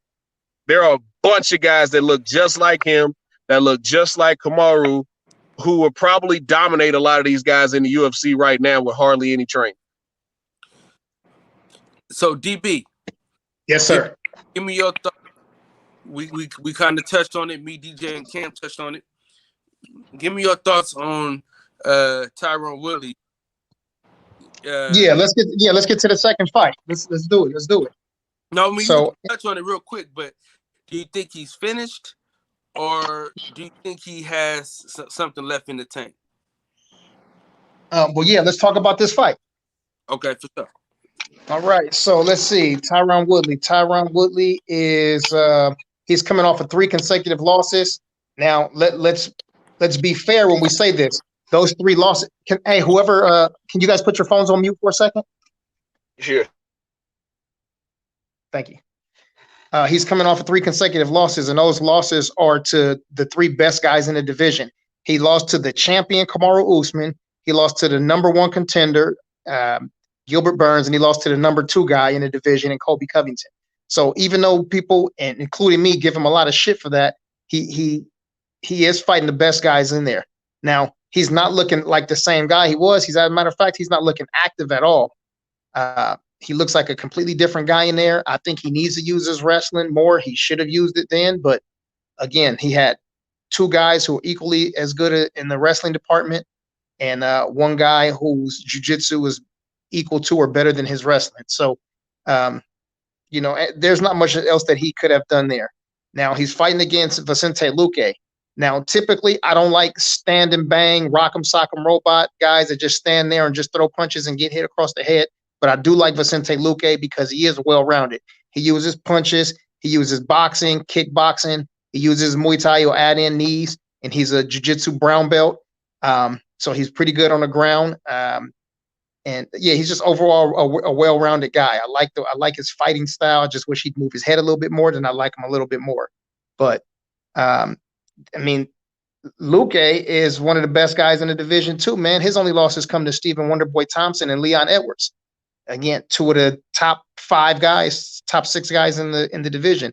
But other than that, he beat Rude Boy Randy Brown. He beat Nico Price. So this is another guy. So if people are not familiar with the name, and it was like, oh, Tyron Woodley's going in there and he got beat by another guy. Listen, this is another really, really good fight. The UFC and Dana White typically don't let guys go more than 3 fights and stay in the company. They usually cut them after that. But because Tyron Woodley was so dominant as a champion and before he got there, and also, I think he would call Dana White or anybody out on any sort of bigotry that he may have seen or felt. So I think that's another one of the reasons why I just don't want to chop him, because he's been semi outspoken about that. But does he have anything left in the tank? I can't tell you until I see this fight. Right now it doesn't look like he does, and I'm picking Vicente Luque to win this fight. But if Tyron Woodley goes in and he beats Vicente Luque, then he definitely deserves to continue getting fights from Dana White. Grandma, There go DB hating on Tyron Woodley again. I love T Wood, man. I really do, man. You know what I'm saying? It's just it's so disheartening to see him go out there and to not be able to hit his start button, to not be active like we know he can be. He's always been a fighter who's been backing up and fighting off his, fighting going backwards and using the fence. I think he's just in one of those really weird situations, kind of like a Sean Porter, to use a boxing analogy. He's short and compact. And if he was a taller guy, if he was 5'11", 6 feet tall, I think he'd be a completely different fighter. But he can't go up into 185 pounds because those dudes are fucking monsters. Those dudes are walking around clearly over 215, 220 pounds. And they're cutting a lot of weight to make 185. So even though his weight cut is extreme, he doesn't have enough. He's not big enough to fight against those dudes at 185. So if you allow 170-pound welterweights to be able to take you down relatively easily, the top-notch guys, you go to 185 pounds, man. Good luck, buddy. You know what I mean? It won't be just getting beat on for 5 rounds, because he can get beat on without getting knocked out. He's shown that he's got a pretty good beard on him. But yeah, going to 85 just wouldn't be it. So part of the reason why he's using the fence, I think, is to kind of get his wind back, because he's not rehydrating well enough and fast enough. Anyway, that's my piece. If he went up to 185, he'd be in the same situation as Kelvin Gastelum. Now, the only reason Kelvin Gastelum's at 185 is because he missed weight so many times at 170. Dana White told him, I'm not signing you at that weight again. So you look at Kelvin Gastelum, where he has had success, and him and Tyron are around the same size. Well, no. He's bigger than Tyron, because you remember when they fought and Kelvin Gastelum missed weight, but I think it was bad. It was like 4 or 5 pounds. You remember how much bigger he was than Tyron in that fight, and Kelvin Gastelum is seen as a small middleweight. So I don't think he beats anybody in the top 10 at middleweight, especially in the top 5. Agreed. Go ahead, bro, man. Go ahead, Cam. We back on Woodley, or who we picking for the fight? I'm right now. Man, shut your ass up. Damn. Need you sleep? What was happening over there, cuz? No, I'm just listening, dog. That's it. Yeah, I'm just listening. Sleep. Yeah, now, this should be a fight that Luke is gonna be in his face, so it's gonna be a fight for us to see if Willie gonna get to work or not. But man, I don't want him to lose, because I already know what that means for him. And speaking on that Gastelum, when he missing weight, they said that Willie gave him his half of the money back for the missed weight. Yeah, he didn't take the money. Because he was like, I remember when I was a young contender, barely able to pay my bills, and he was like, I remember, he was like, just thinking of how hard it would have been for me, to pay my bills and stuff for somebody. I mean, for missing most of my money. So, yeah, I'm not gonna take his money. He can keep his money. But Kelvin Gastelum came in, I want to say it was like 175, 176 for a 170 fight. He missed weight bad, man. Yeah, I'm rooting for Willie this week. I hope he can get it done. See him out there again. He's been talking good, so but he's been confident in every fight, before every fight, so that's not saying much. Do y'all have an opinion on Khabib's little brother? Or is that his cousin? Which one? On the prelim? On the prelim, the 125er, I think that's his cousin or something like that. But Abu Bakar Nurmagomedov, is that the one you're talking about? Yeah. Fight, because he's the one that's fighting this week. Yeah, he's fighting against Jared Gooden. Jared Gooden fighting out of the ATL, man. He pretty good, man. He's I believe he's either 17-5 or 18-5. His victories have come by KO and submission. I believe he's like out of his 17 or 18 wins, he's probably about 9 knockouts and 5 or 6 submissions. So he's well rounded. He's won a state championship. So I mean that's a good test for Abu Bakar. So yeah, I don't know. I don't know. Again, this is one of those fights where it's this is a turning point fight.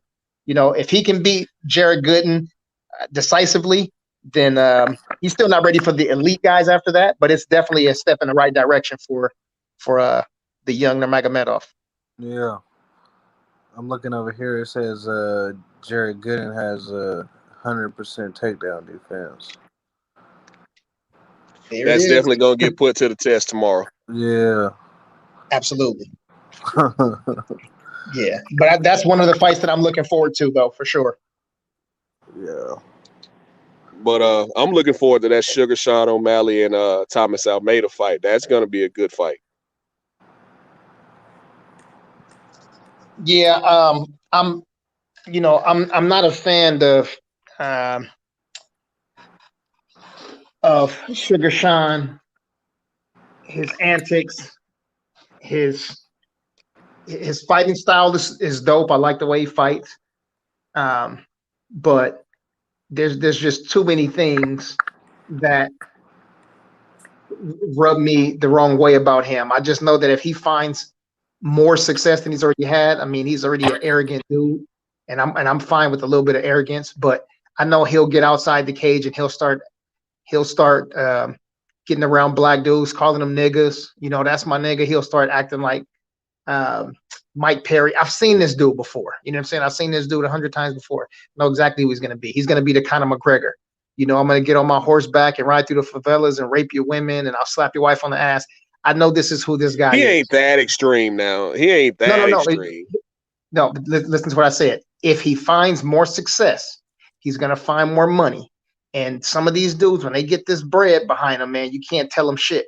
You can't tell Conor McGregor shit. Mike Perry ain't even making big money. You can't tell him shit.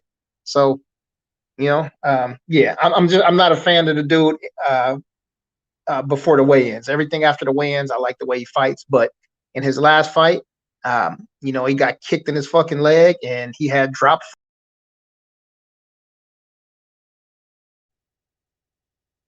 Dang, what happened?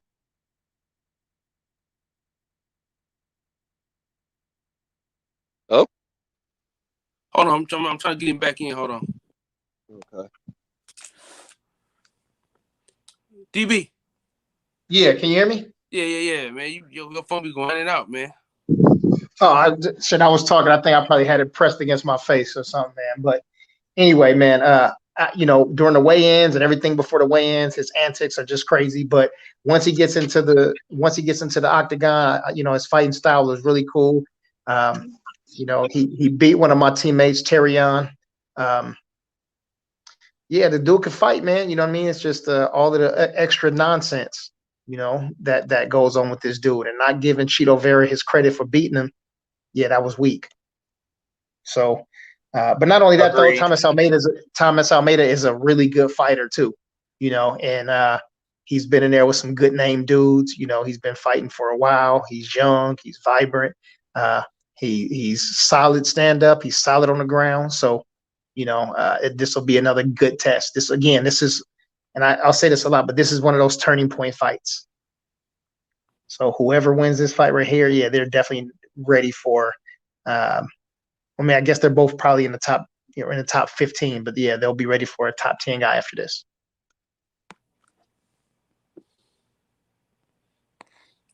All right. Let's get to the next fight. Which one? You call the fight. I'll tell you what I think. Man, it's some women, Jillian Robertson and Miranda Maverick. I heard of Miranda Maverick. Yeah. So, all right, good. Yeah. All right. So that's Rhonda Marcos. Rhonda Marcos is you'll notice her because she's one of those chicks that dyes her hair red a lot. She is 10-10. She's 50-50 in her fights.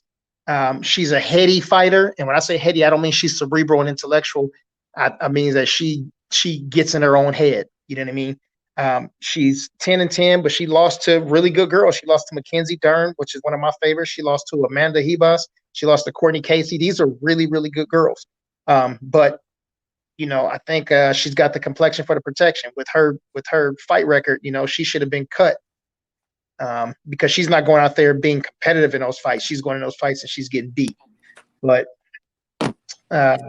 she's fighting against Luana Pinero. That's a judoka.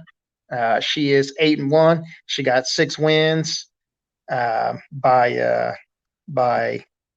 knockout, and she hasn't lost in about 4 or 5 years. I think her last loss was either 2016 or 2017. So she's on a tear right now, and I anticipate her going in and do the same thing to Ronda Marcos and get her walking papers.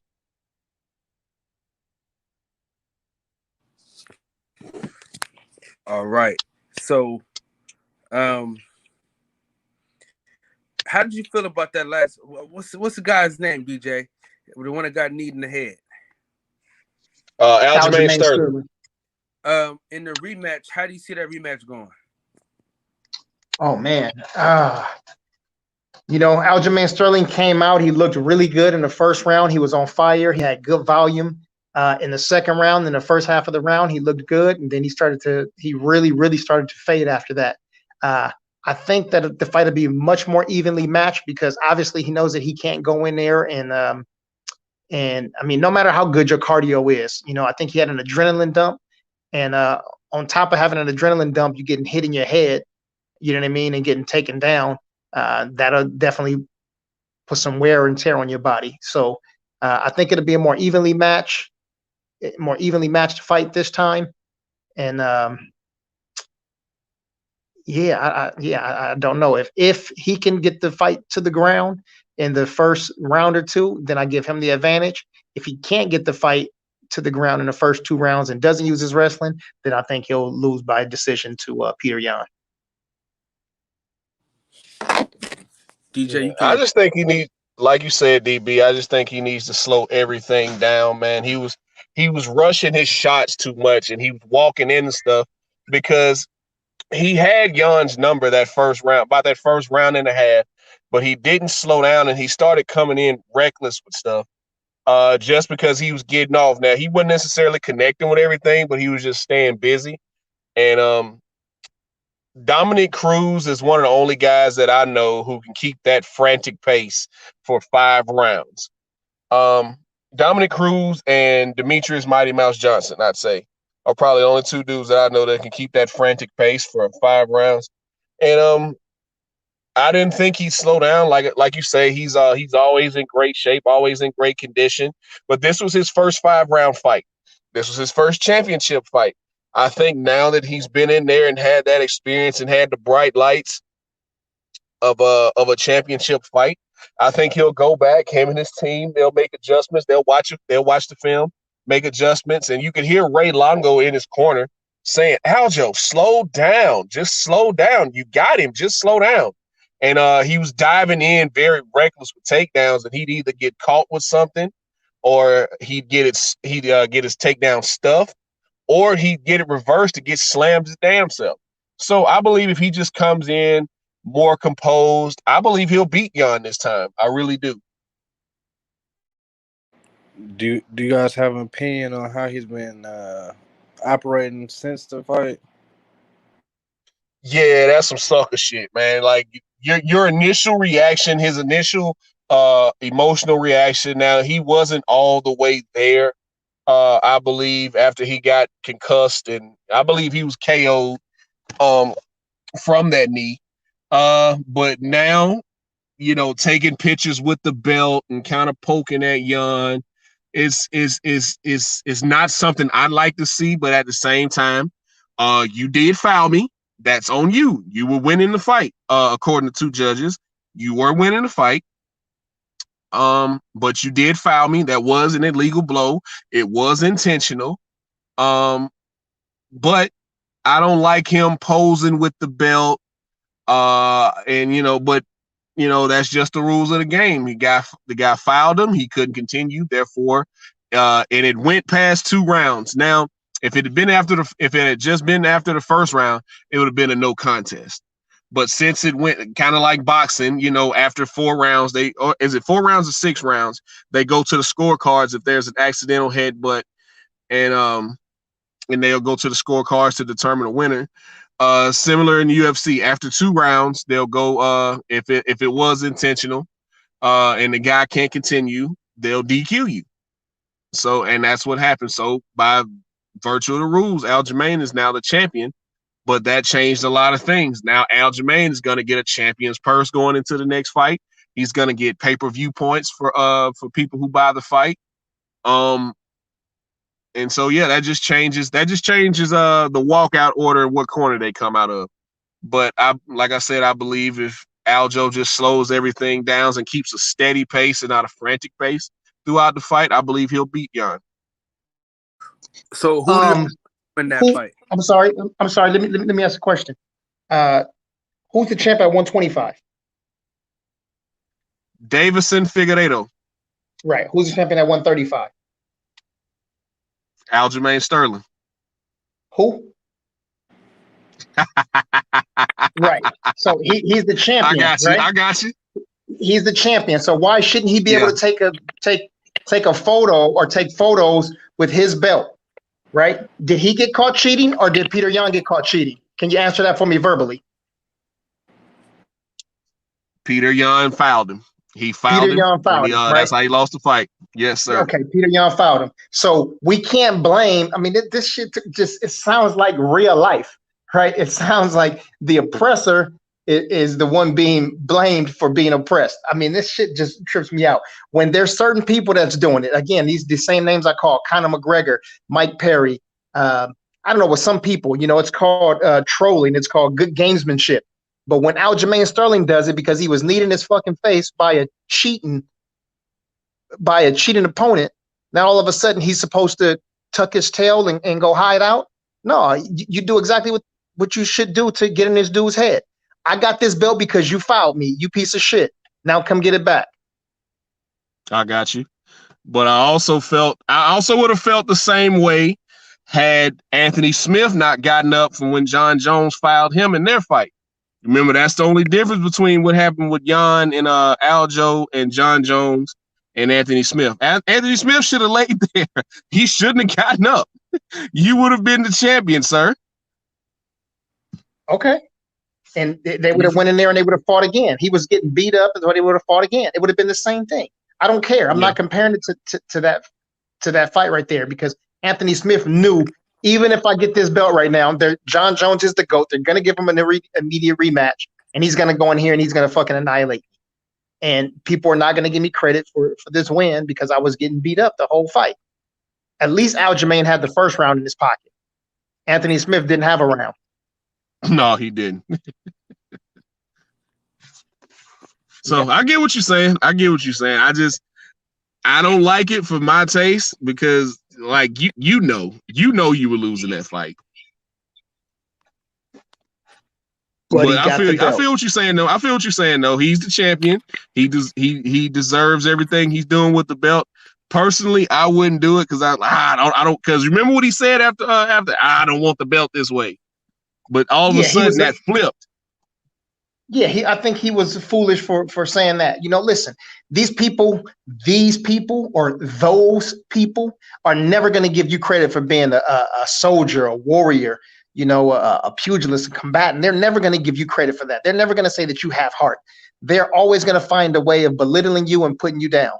So I know it may look like that's like, you know what? No, I don't want to win it that way. Nah, okay, don't throw the belt down. Let your coaches put the belt on your coach's shoulder and walk back there. And then when you got your bearings about yourself, then you can say, damn, this dude need me, but shit, I got the belt. And now I'm getting some pay-per-view points. Now I'm getting some sponsorship, but yeah. Outside of that though, man, listen, I don't give a shit about all of that, man. Get back in here and beat this fucking punk up.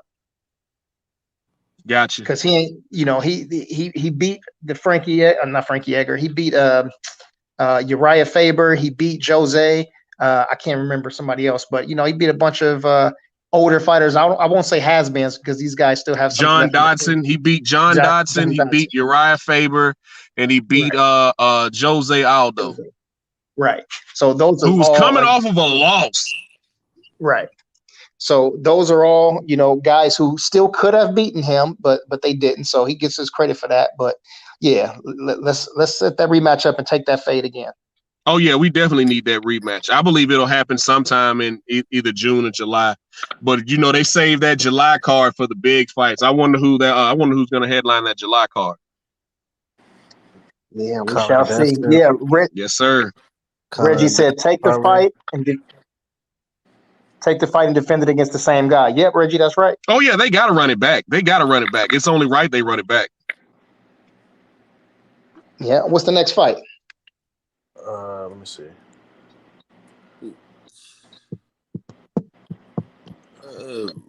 Is it Worthy and I can't see his last name. Malarkey. Jamie Malarkey. Oh yeah. That's right. Jamie Malarkey versus Worthy. So Jamie Malarkey he's a good fighter. Yeah, he's a good fighter, man. He's a striker. He's a Muay Thai guy, but he struggled in the UFC in his fights, and I think he's been 0-2 in his last fights. He lost to Brad Riddell, which is one of Izzy's teammates and Alexander Volkanovski's teammates. That's a really good dude. So there's no shame in losing to a dude like that who will probably be a future title contender. Not necessarily saying he'll win the belt, but he was also a champion. Or maybe he was a champion, or maybe he just fought for the title over in Super Fights MMA over in Wales, where those dudes are from. But not to be slept on. This dude can creep you when you get slept. But Worthy is he's one of those funny guys. He also has that. And I know if I say this, sometimes just follow me on this. He's got that same physical DNA of the Izzy's and the Anderson Silvas and the Michael Venom Pages. He's got a flowy style. He's tall, skinny, black dude. Not saying he's got the same skill, but I believe he's either a karate or I believe he's a karate guy, and I could be off on that, but yeah, I'm thinking it's karate. Anyway, but he's coming off of a loss, and he got knocked out in his last fight because he goes out there and he tries to put on a show. As I've mentioned plenty of times before, I'm not necessarily a huge fan of guys who go out there and try to do stuff for the fans. I think that, you can be entertaining when there's a time, when you go up 2 or 3 rounds and you can, showboat a little bit. But if you don't have the fight, in your pocket, you got to stay in the fight and, bite down on your mouth guard and throw a couple of punches and then back out. But he really tries to entertain the fans, which leads to him either getting a knockout or him going to get knocked out. And he fought against a really, really heavy hitter, Atman Azatar. So, which is an undefeated fighter out of he's either out of Egypt or what's next to Egypt? Out of Morocco. There you go. I think he's out of Morocco. Who was a champion over there, and I think he's knocked out every person that he's been in the ring with. So he's 11-0 with 11 knockouts, I believe. Okay. Yeah. So I missed that fight. Now I saw Worthy kind of piece up and choke out Luis Pena. That was the last time I saw him fight. That's the last time I seen him fight. So, and I hadn't seen this Jamie guy fight at all, so I didn't know much about him.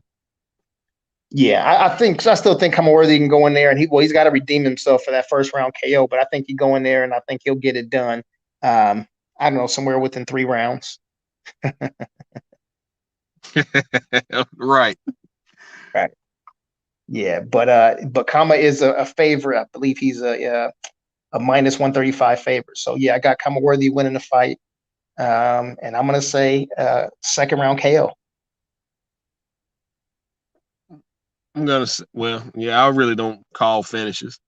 I just pick who I think will win. I really don't like to call finishes.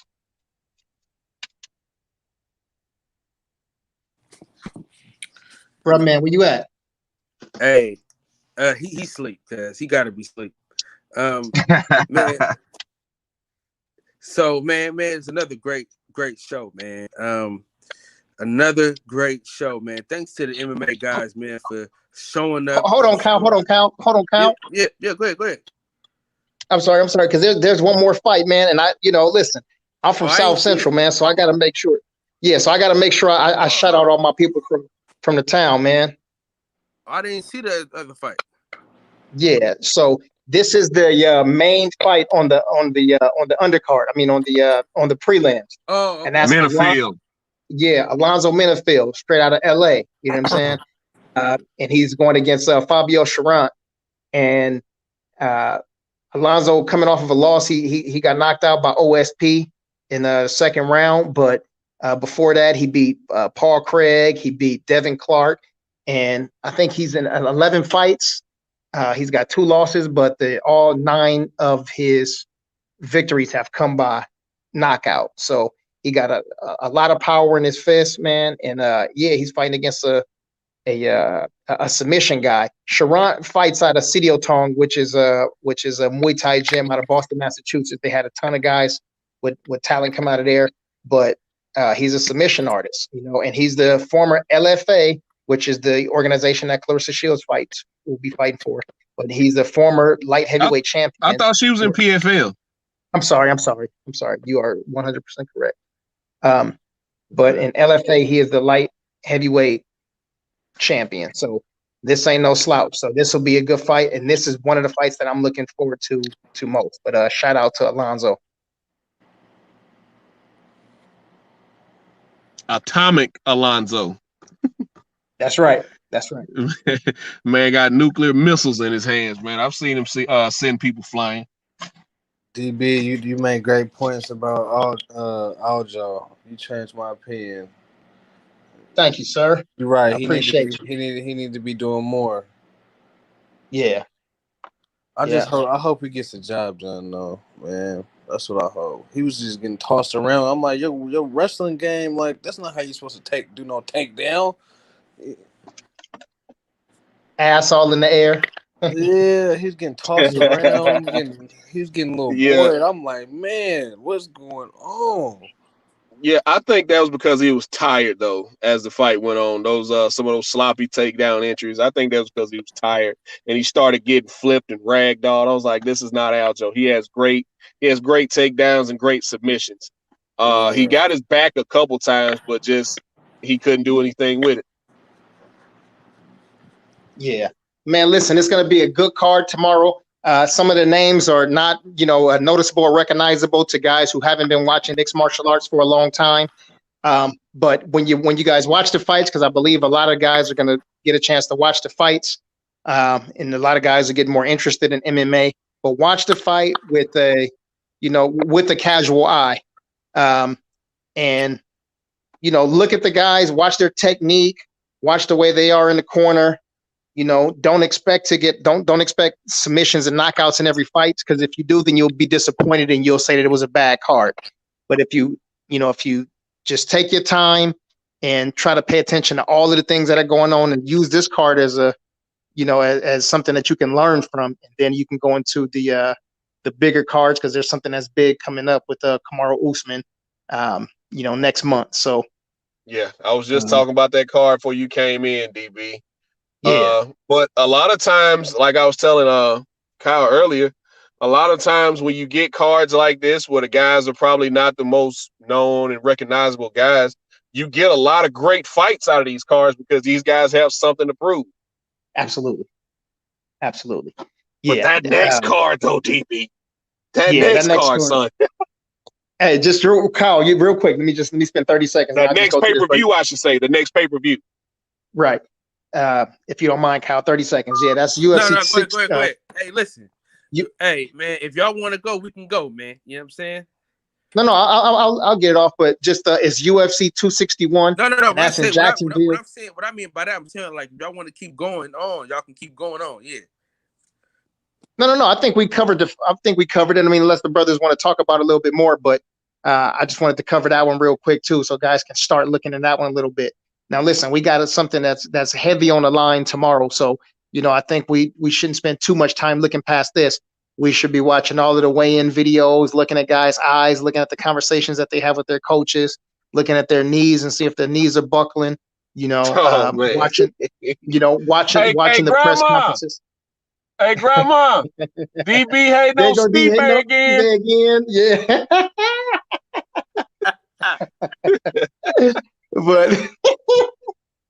But man, listen, we got something to look forward to. But next month, man, UFC 261, Jacksonville, Florida. Man, we're gonna have Kamaru Usman dominating again and moving closer to becoming the welterweight GOAT. But there's two fights. There's two fights on that fight on that right there. I mean, well, it's just a stacked card, period, top to bottom. But Alex, the Brazilian Cowboy Oliveira, fighting against the Rude Boy Randy Brown. These dudes are both. Yes, sir. These dudes are that's gonna be a fight that I don't care. Like, that's the fight right there. Like, that's a fight that you guys will all love to see. The fight's gonna either be a first round knockout or first round submission, or they're gonna be slanging and banging, but they're gonna do it with technique. It's not gonna be two guys standing in front of each other just getting hit in the head. You know what I mean? But they're gonna throw some leather in that fight. That is a good fight. That is a good fight. Good matchup. Shout out to Mick Maynard. That is a great matchup right there. Shout out to Mick. Yeah. Hey, listen, they need to get Mick Maynard over in they got to unify these boxing. They got to do something with boxing to unify it and get Mick Maynard and Sean Shelby and let these dudes make some fights for boxing. I swear, because they know how to match prospects. They know how to match contenders, and they know how to match champions with former champions, with up and coming contenders, and they know how to match former champions together. They do a great job with their matchmaking. I will give the UFC that. Dana White will tell them, okay, he rarely has any input on fights, or he'll rarely tell these guys, hey, put this fight together, unless it's just blatantly obvious. He really doesn't get involved in the matchmaking, and he says so a lot. But Mick Maynard and Sean Shelby, they do a great job matchmaking, man. That is a great fight. But go ahead, DP. I'm sorry. And there's another fight too, man, at 205. And this is a young and up and coming dude, but his name is Jimmy Crute. He's fighting out of the UK. Yeah. This dude got some tree trunks for legs, man, and he throw everything he throws with bad intentions. He got a lot of power, and he fighting against another dude, Anthony Smith.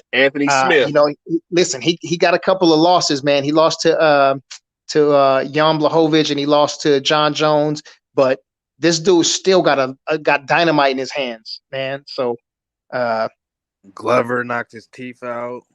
Yeah, I was just about to say he got dominated by Glover. After he knocked Glover down a couple times. That's right. That's right. I meant Glover. I said Jan. I meant Glover. That's right. You're right. Corrected.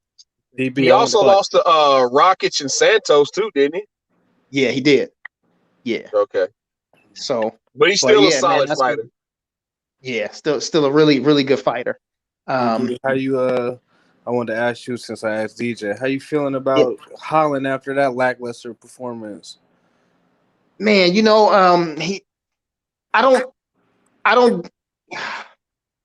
a lot in the fight, and I know a lot of people are talking about, man, he shouldn't be talking so much, but man, he's taken every fight that he won and lost. He's always been a talker.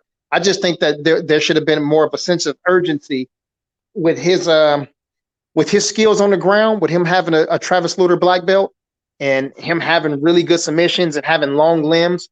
I think that he was at the bottom, and he was locking up Derek Brunson in the guard, and he should have had his legs loose, and he should have been trying to find a way to get up from the bottom, or instead of the slaps to the head, I think he should have been trying to throw up triangles and trying to work for Kimuras from the bottom. But he had a lot of stuff that he could have been trying to do, man. He just didn't show the sense of urgency once he got into the championship rounds. But I think that listen, he just broke up with his wife, man. You know what I'm saying? A week before the fight. So for some people that affects them. I know it affected my cousin, and I know it affected my brother, because they both experienced the same thing, both during training camps. So, and they both lost fights, coming off of those breakups at terrible times. I'm not that dude. You know what I'm saying? I'll experience a breakup, and then I go in there and try to break a motherfucking nose. But You know, everybody's just cut different, but it seemed to affect him a lot. I seen him do 2 interviews. I'm not sure if you guys watch. There's a video gamer. I can't even think of the name, but there's some video game channel that always interview fighters or whatever. So they talk about fighting and gaming. And he did that interview and he talked about it first. And I was like, oh shit, I hope this don't affect him. And I didn't mention it. But anyway, long story to make a short story long, man, I think he'll be all right. I think he'll come back. They'll give him he can't get any soft touches because his name's too big, but I think they'll give him somebody in the top 15. He'll go out there and he'll win, and then he'll get back to his winning ways. Yeah, I saw him talking on Ariel Hawani's show about coming out here to San Jose and working out with them and Daniel, and so hopefully that'll be good for him. But yeah, I just wanted to get your take on that fight. Yeah. Appreciate the question. Yeah. Now, just real quick, I would like for everybody in the chat. I know we got a couple of people, got at least a dozen people there, man. Reggie, Rob G Film, Box Fans. Who else is there? J.A., Big 8. Who do y'all have? What are y'all predictions? Because I don't want nobody coming back on Sunday and Monday talking about I told you. Who do y'all got? Who are y'all picks? Y'all got Francis Ngannou or y'all got Stipe Miocic? With the little or a lot of knowledge that you have, who do you have? If we're going official picks, I'm going with Francis. Okay. I said I was thinking leaning Stipe earlier, but I'm gonna go with Francis. I think the presence of Kamaru Usman, he gonna interlock some of Kamaru Usman's and make it get ugly. Hold him up against the cage, punch on him like that. He not gonna come out straight just trying to knock him out. He gonna make it an ugly fight. Yes, indeed. I agree with you. All right. So I guess the chat's sleeping, huh? Okay. Let's see. Okay, Rob G Film said, I don't know, man. He said, I don't watch MMA. I don't know, but okay, but I'm gonna watch it. All right, Rob G. I got you, man. I got you. So yeah, everybody else, man, they still tuned in. Well, that's good. So at least y'all can hit the like button for the dozen people that's left in here. But yeah, I definitely got Francis by KO, and me and DJ, we get a chance to talk about it, man. I'm gonna get a chance to gloat to DJ on Sunday and Monday. So I hear you. I'm not really a gloat guy. It's just, it's just okay. I'm not really I told you so guy, But it's just I don't think Francis really I don't think Francis does anything better than Stipe. Now, as far as who I'm rooting for, yes, I would love to have a black heavyweight champion. I would love that. I think that would springboard Francis. Care. Huh? I said, nah, you don't care about that. Nah, I really don't. But I just don't think Francis has anything to offer Stipe besides knockout power. And like I said, I think it's gonna work in the reverse. I think Francis being that heavy is gonna play against him going into those later rounds if it makes it that far. So my official pick, I'm going with Ann Steele. And I think Stipe retires after this fight. I think he wins and retires. Because you've heard before, and this is one of the things that you harp on, DB, is like talk about being a fucking firefighter and shit. Mm-hmm. Part-time he's got a baby girl. He's made a lot of money. He has another job, and so I think after this fight, because you got to think about who's coming next. Derek Lewis is right down the pipe. So you gonna go from fighting Francis to fighting Derek Lewis? You're gonna go from Daniel Cormier to Francis to Derek Lewis, and then probably Volkov after that. I don't think Stipe is gonna stick around that long. And there's still Curtis. You're right, and there's still Curtis Blades behind that, and and all of the guys that are in the top 10 now, man. These guys are not just submission artists or wrestlers. I think everybody that's in the top 10 right now are heavy hitters. And what about what's his name? Frenchie. What's his name? I call him Frenchie. I can't remember that guy's name. Cyril Gane. Surreal Gun. That's it. Frenchie. Yeah, he's good, man. Even though he hadn't even had 10 pro fights yet, but I think he was a kickboxer for a long time, and you see that in his style of fighting. And in his short career, didn't he beat Junior too? He beat Junior, and he showed me a lot when he beat up Biggie Boy, his last fight. So fellas, y'all don't think John Jones is getting the next fight? Yeah, John Jones will get the next fight. Yeah, the only way. Okay, that's right. Yeah, so I don't think Stipe is going to stick. Well, he might, because that'll be a big money fight for him. I forgot about John Jones. I don't know how, but I forgot about John Jones. That's a big money fight for him, so he might stick around for that. I believe that if this fight is a bang 'em up fight and the fans are going crazy and it goes to a decision, no matter who wins, if it goes to a decision and Francis wins a decision, or even if the fight goes 4 or 5 rounds and then he wins, if Stipe petitions for a rematch in the trilogy, which I don't believe he'll do, but if he does, then he'll get the fight. And John Jones doesn't get the next fight. He gets the next title shot.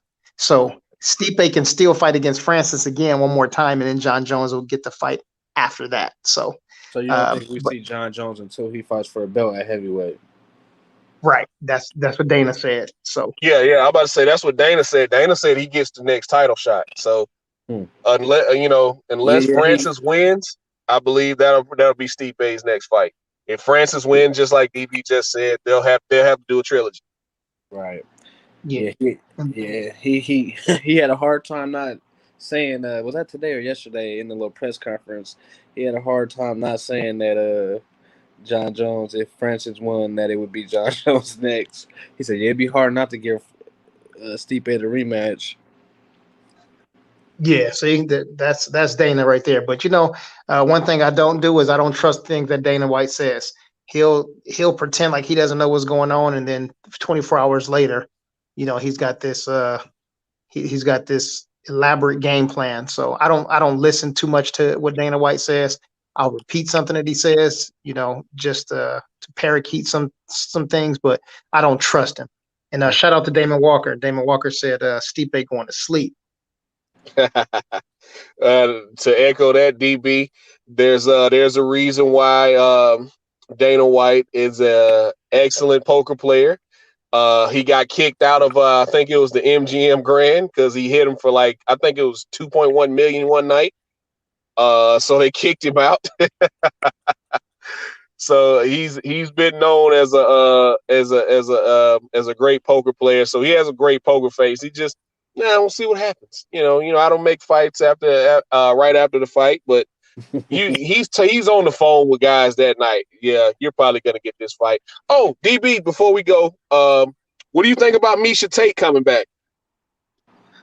Oh man, Miesha Tate, man. I'm not a fan of Miesha Tate. She's a hard-nosed fighter. She's a good wrestler, but she, in her Ronda Rousey fights, it reminded me of the Eddie Alvarez versus Conor McGregor fight. She actually got what it takes to beat Ronda, and she just let Ronda get in her head, and yeah, she went out there and and laid a stinker. But I think now, she's seeing that Ronda lost to Holly and to Amanda, and maybe she wants to lure her back in. I doubt it. Dana said today that he talked to Ronda yesterday, but they didn't talk about the Miesha return, which I think is a lie. And you'll hear it in interviews when guys ask him. He paused for a long time and said, "Oh yeah, I don't think she knows about that." But she's fighting against one of my paisanas, the Belizean Bruiser. So I'm hoping for the Belizean Bruiser to put them things on her and then send Miesha back into retirement. But she's extremely critical of all of the active fighters now, similar to how Kareem Abdul-Jabbar and Wilt Chamberlain. I love them, though, they're Lakers. Charles Barkley. Right. I mean, they just say things that are just, I mean, they're just hypercritical of everything that the active fighters are doing. And Misha Tate is one of those people. She criticizes people just ridiculously. So yeah, I'm not a fan to her.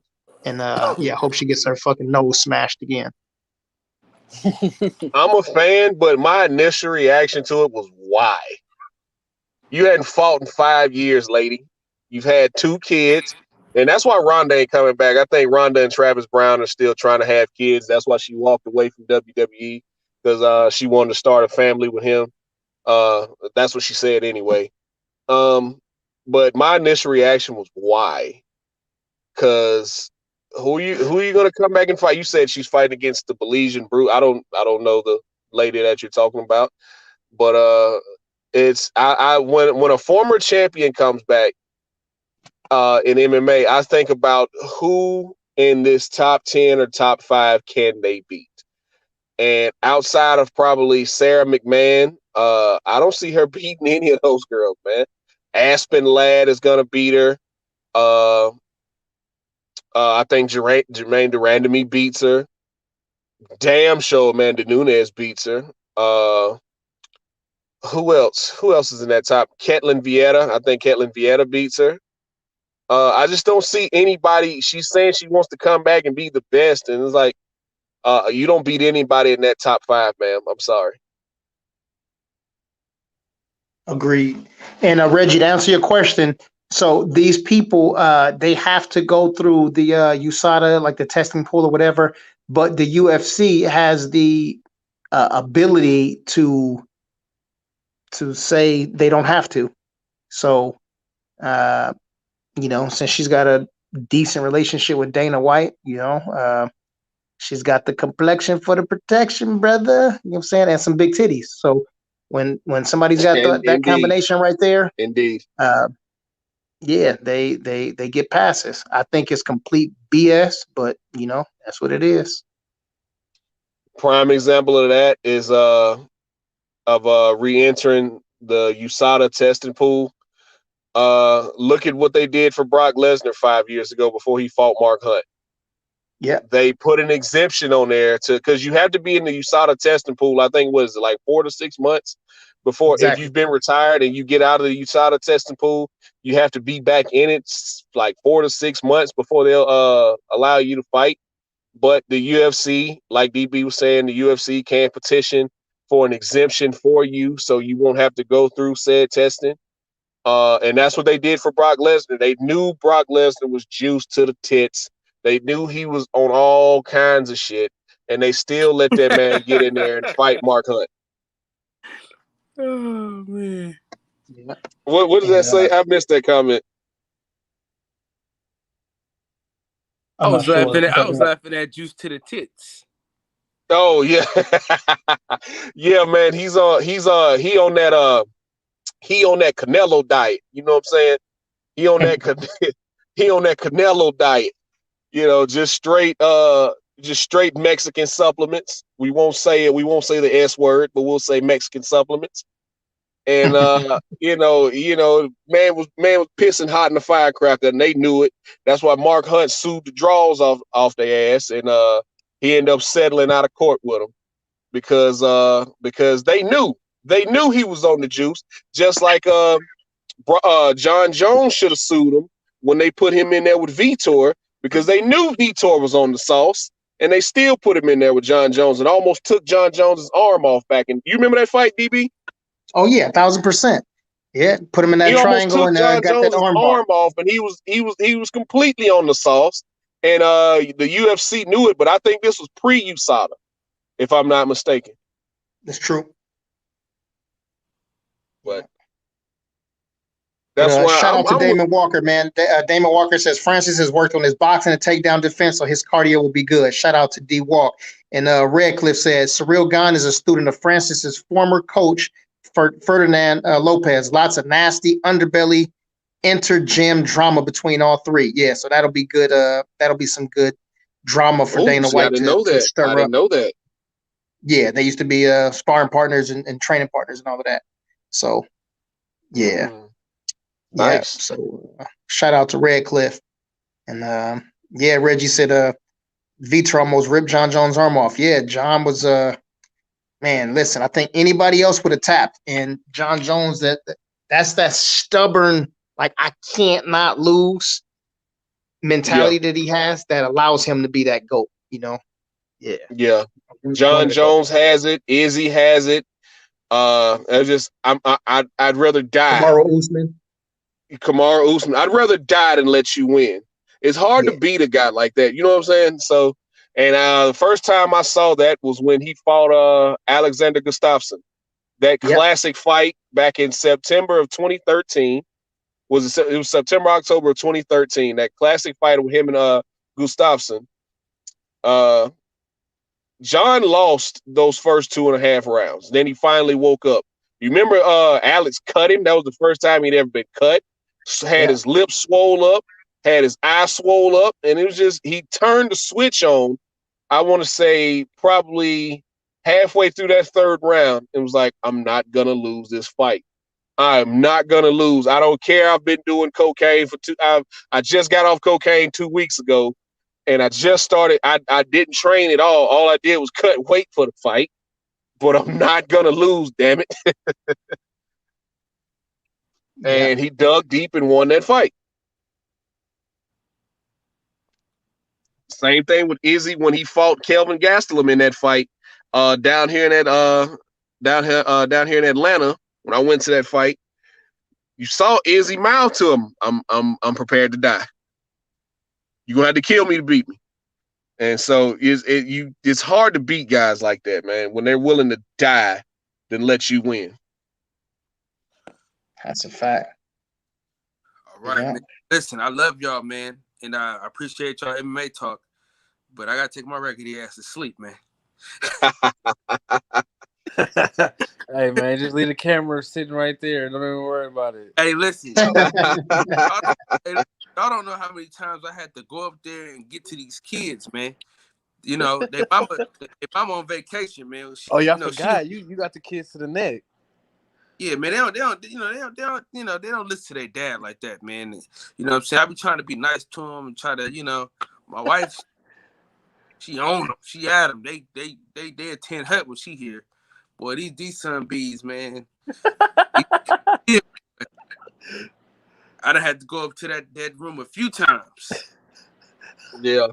Kind of like that Kevin. It's same thing with me, man. But it's like that old Kevin Hart joke. I'm not qualified to watch my kids by myself because they're gonna do whatever the hell they want to. Man, they want to run around with me and all that stuff, but as soon as I need them girls to go do something productive, like go to sleep, man, daddy, hey, go to bed. All of a sudden they get thirsty. They so thirsty when it's time to go to bed. Oh my God. I feel you, man. I got 2 myself. Boy done tried to throw me his cup about 4 times. I said, man, I ain't fooling with you. But man, let's get these final words up, man. We're gonna start with Cam, then we'll go with the greatest of all time when it comes to this MMA talk, man.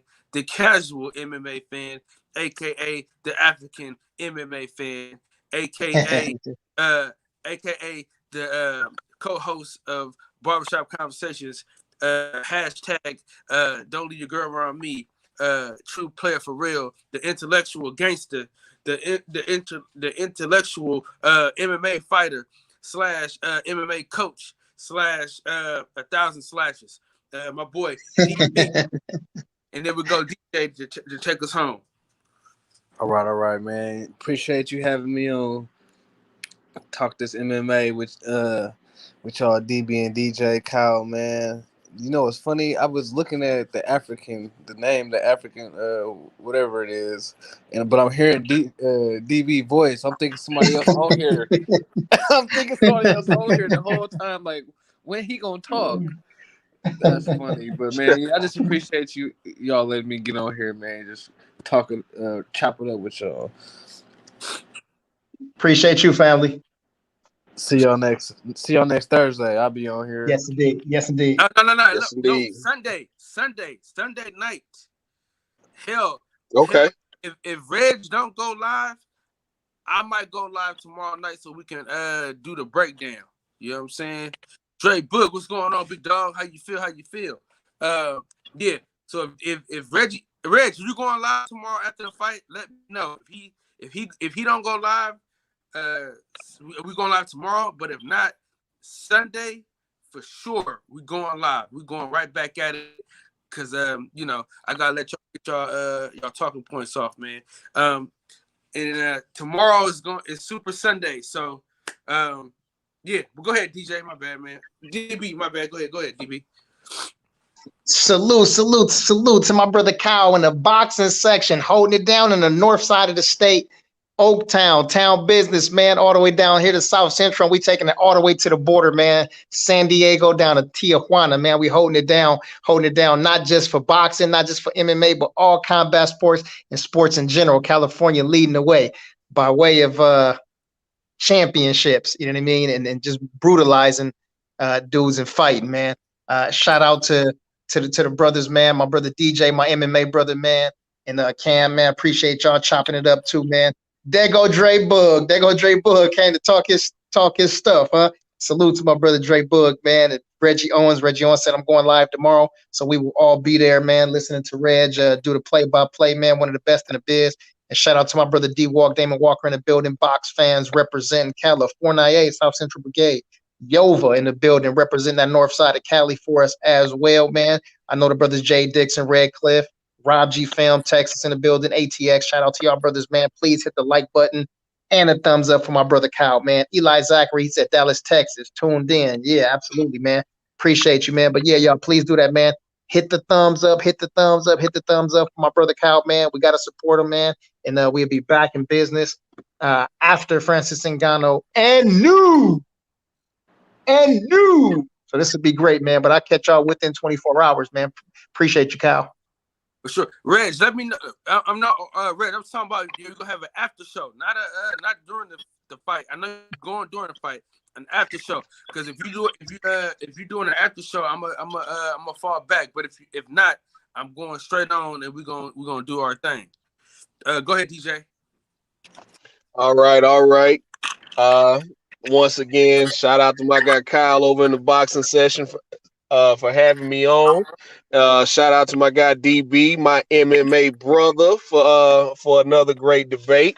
And Steel tomorrow, by the way. And DB, I need a roll tide for after Alabama beats UCLA in this tournament. California to Alabama, you know what I'm saying? It's all love.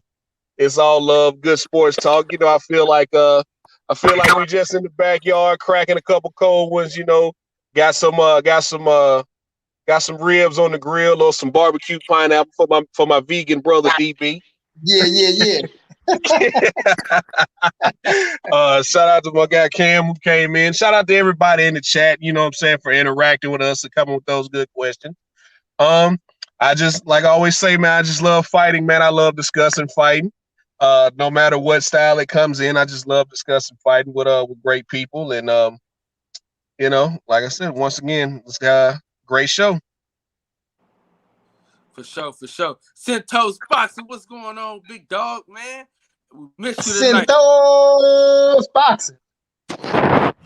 Well, y'all know how we do. Another one like the other one, same soup, reheated.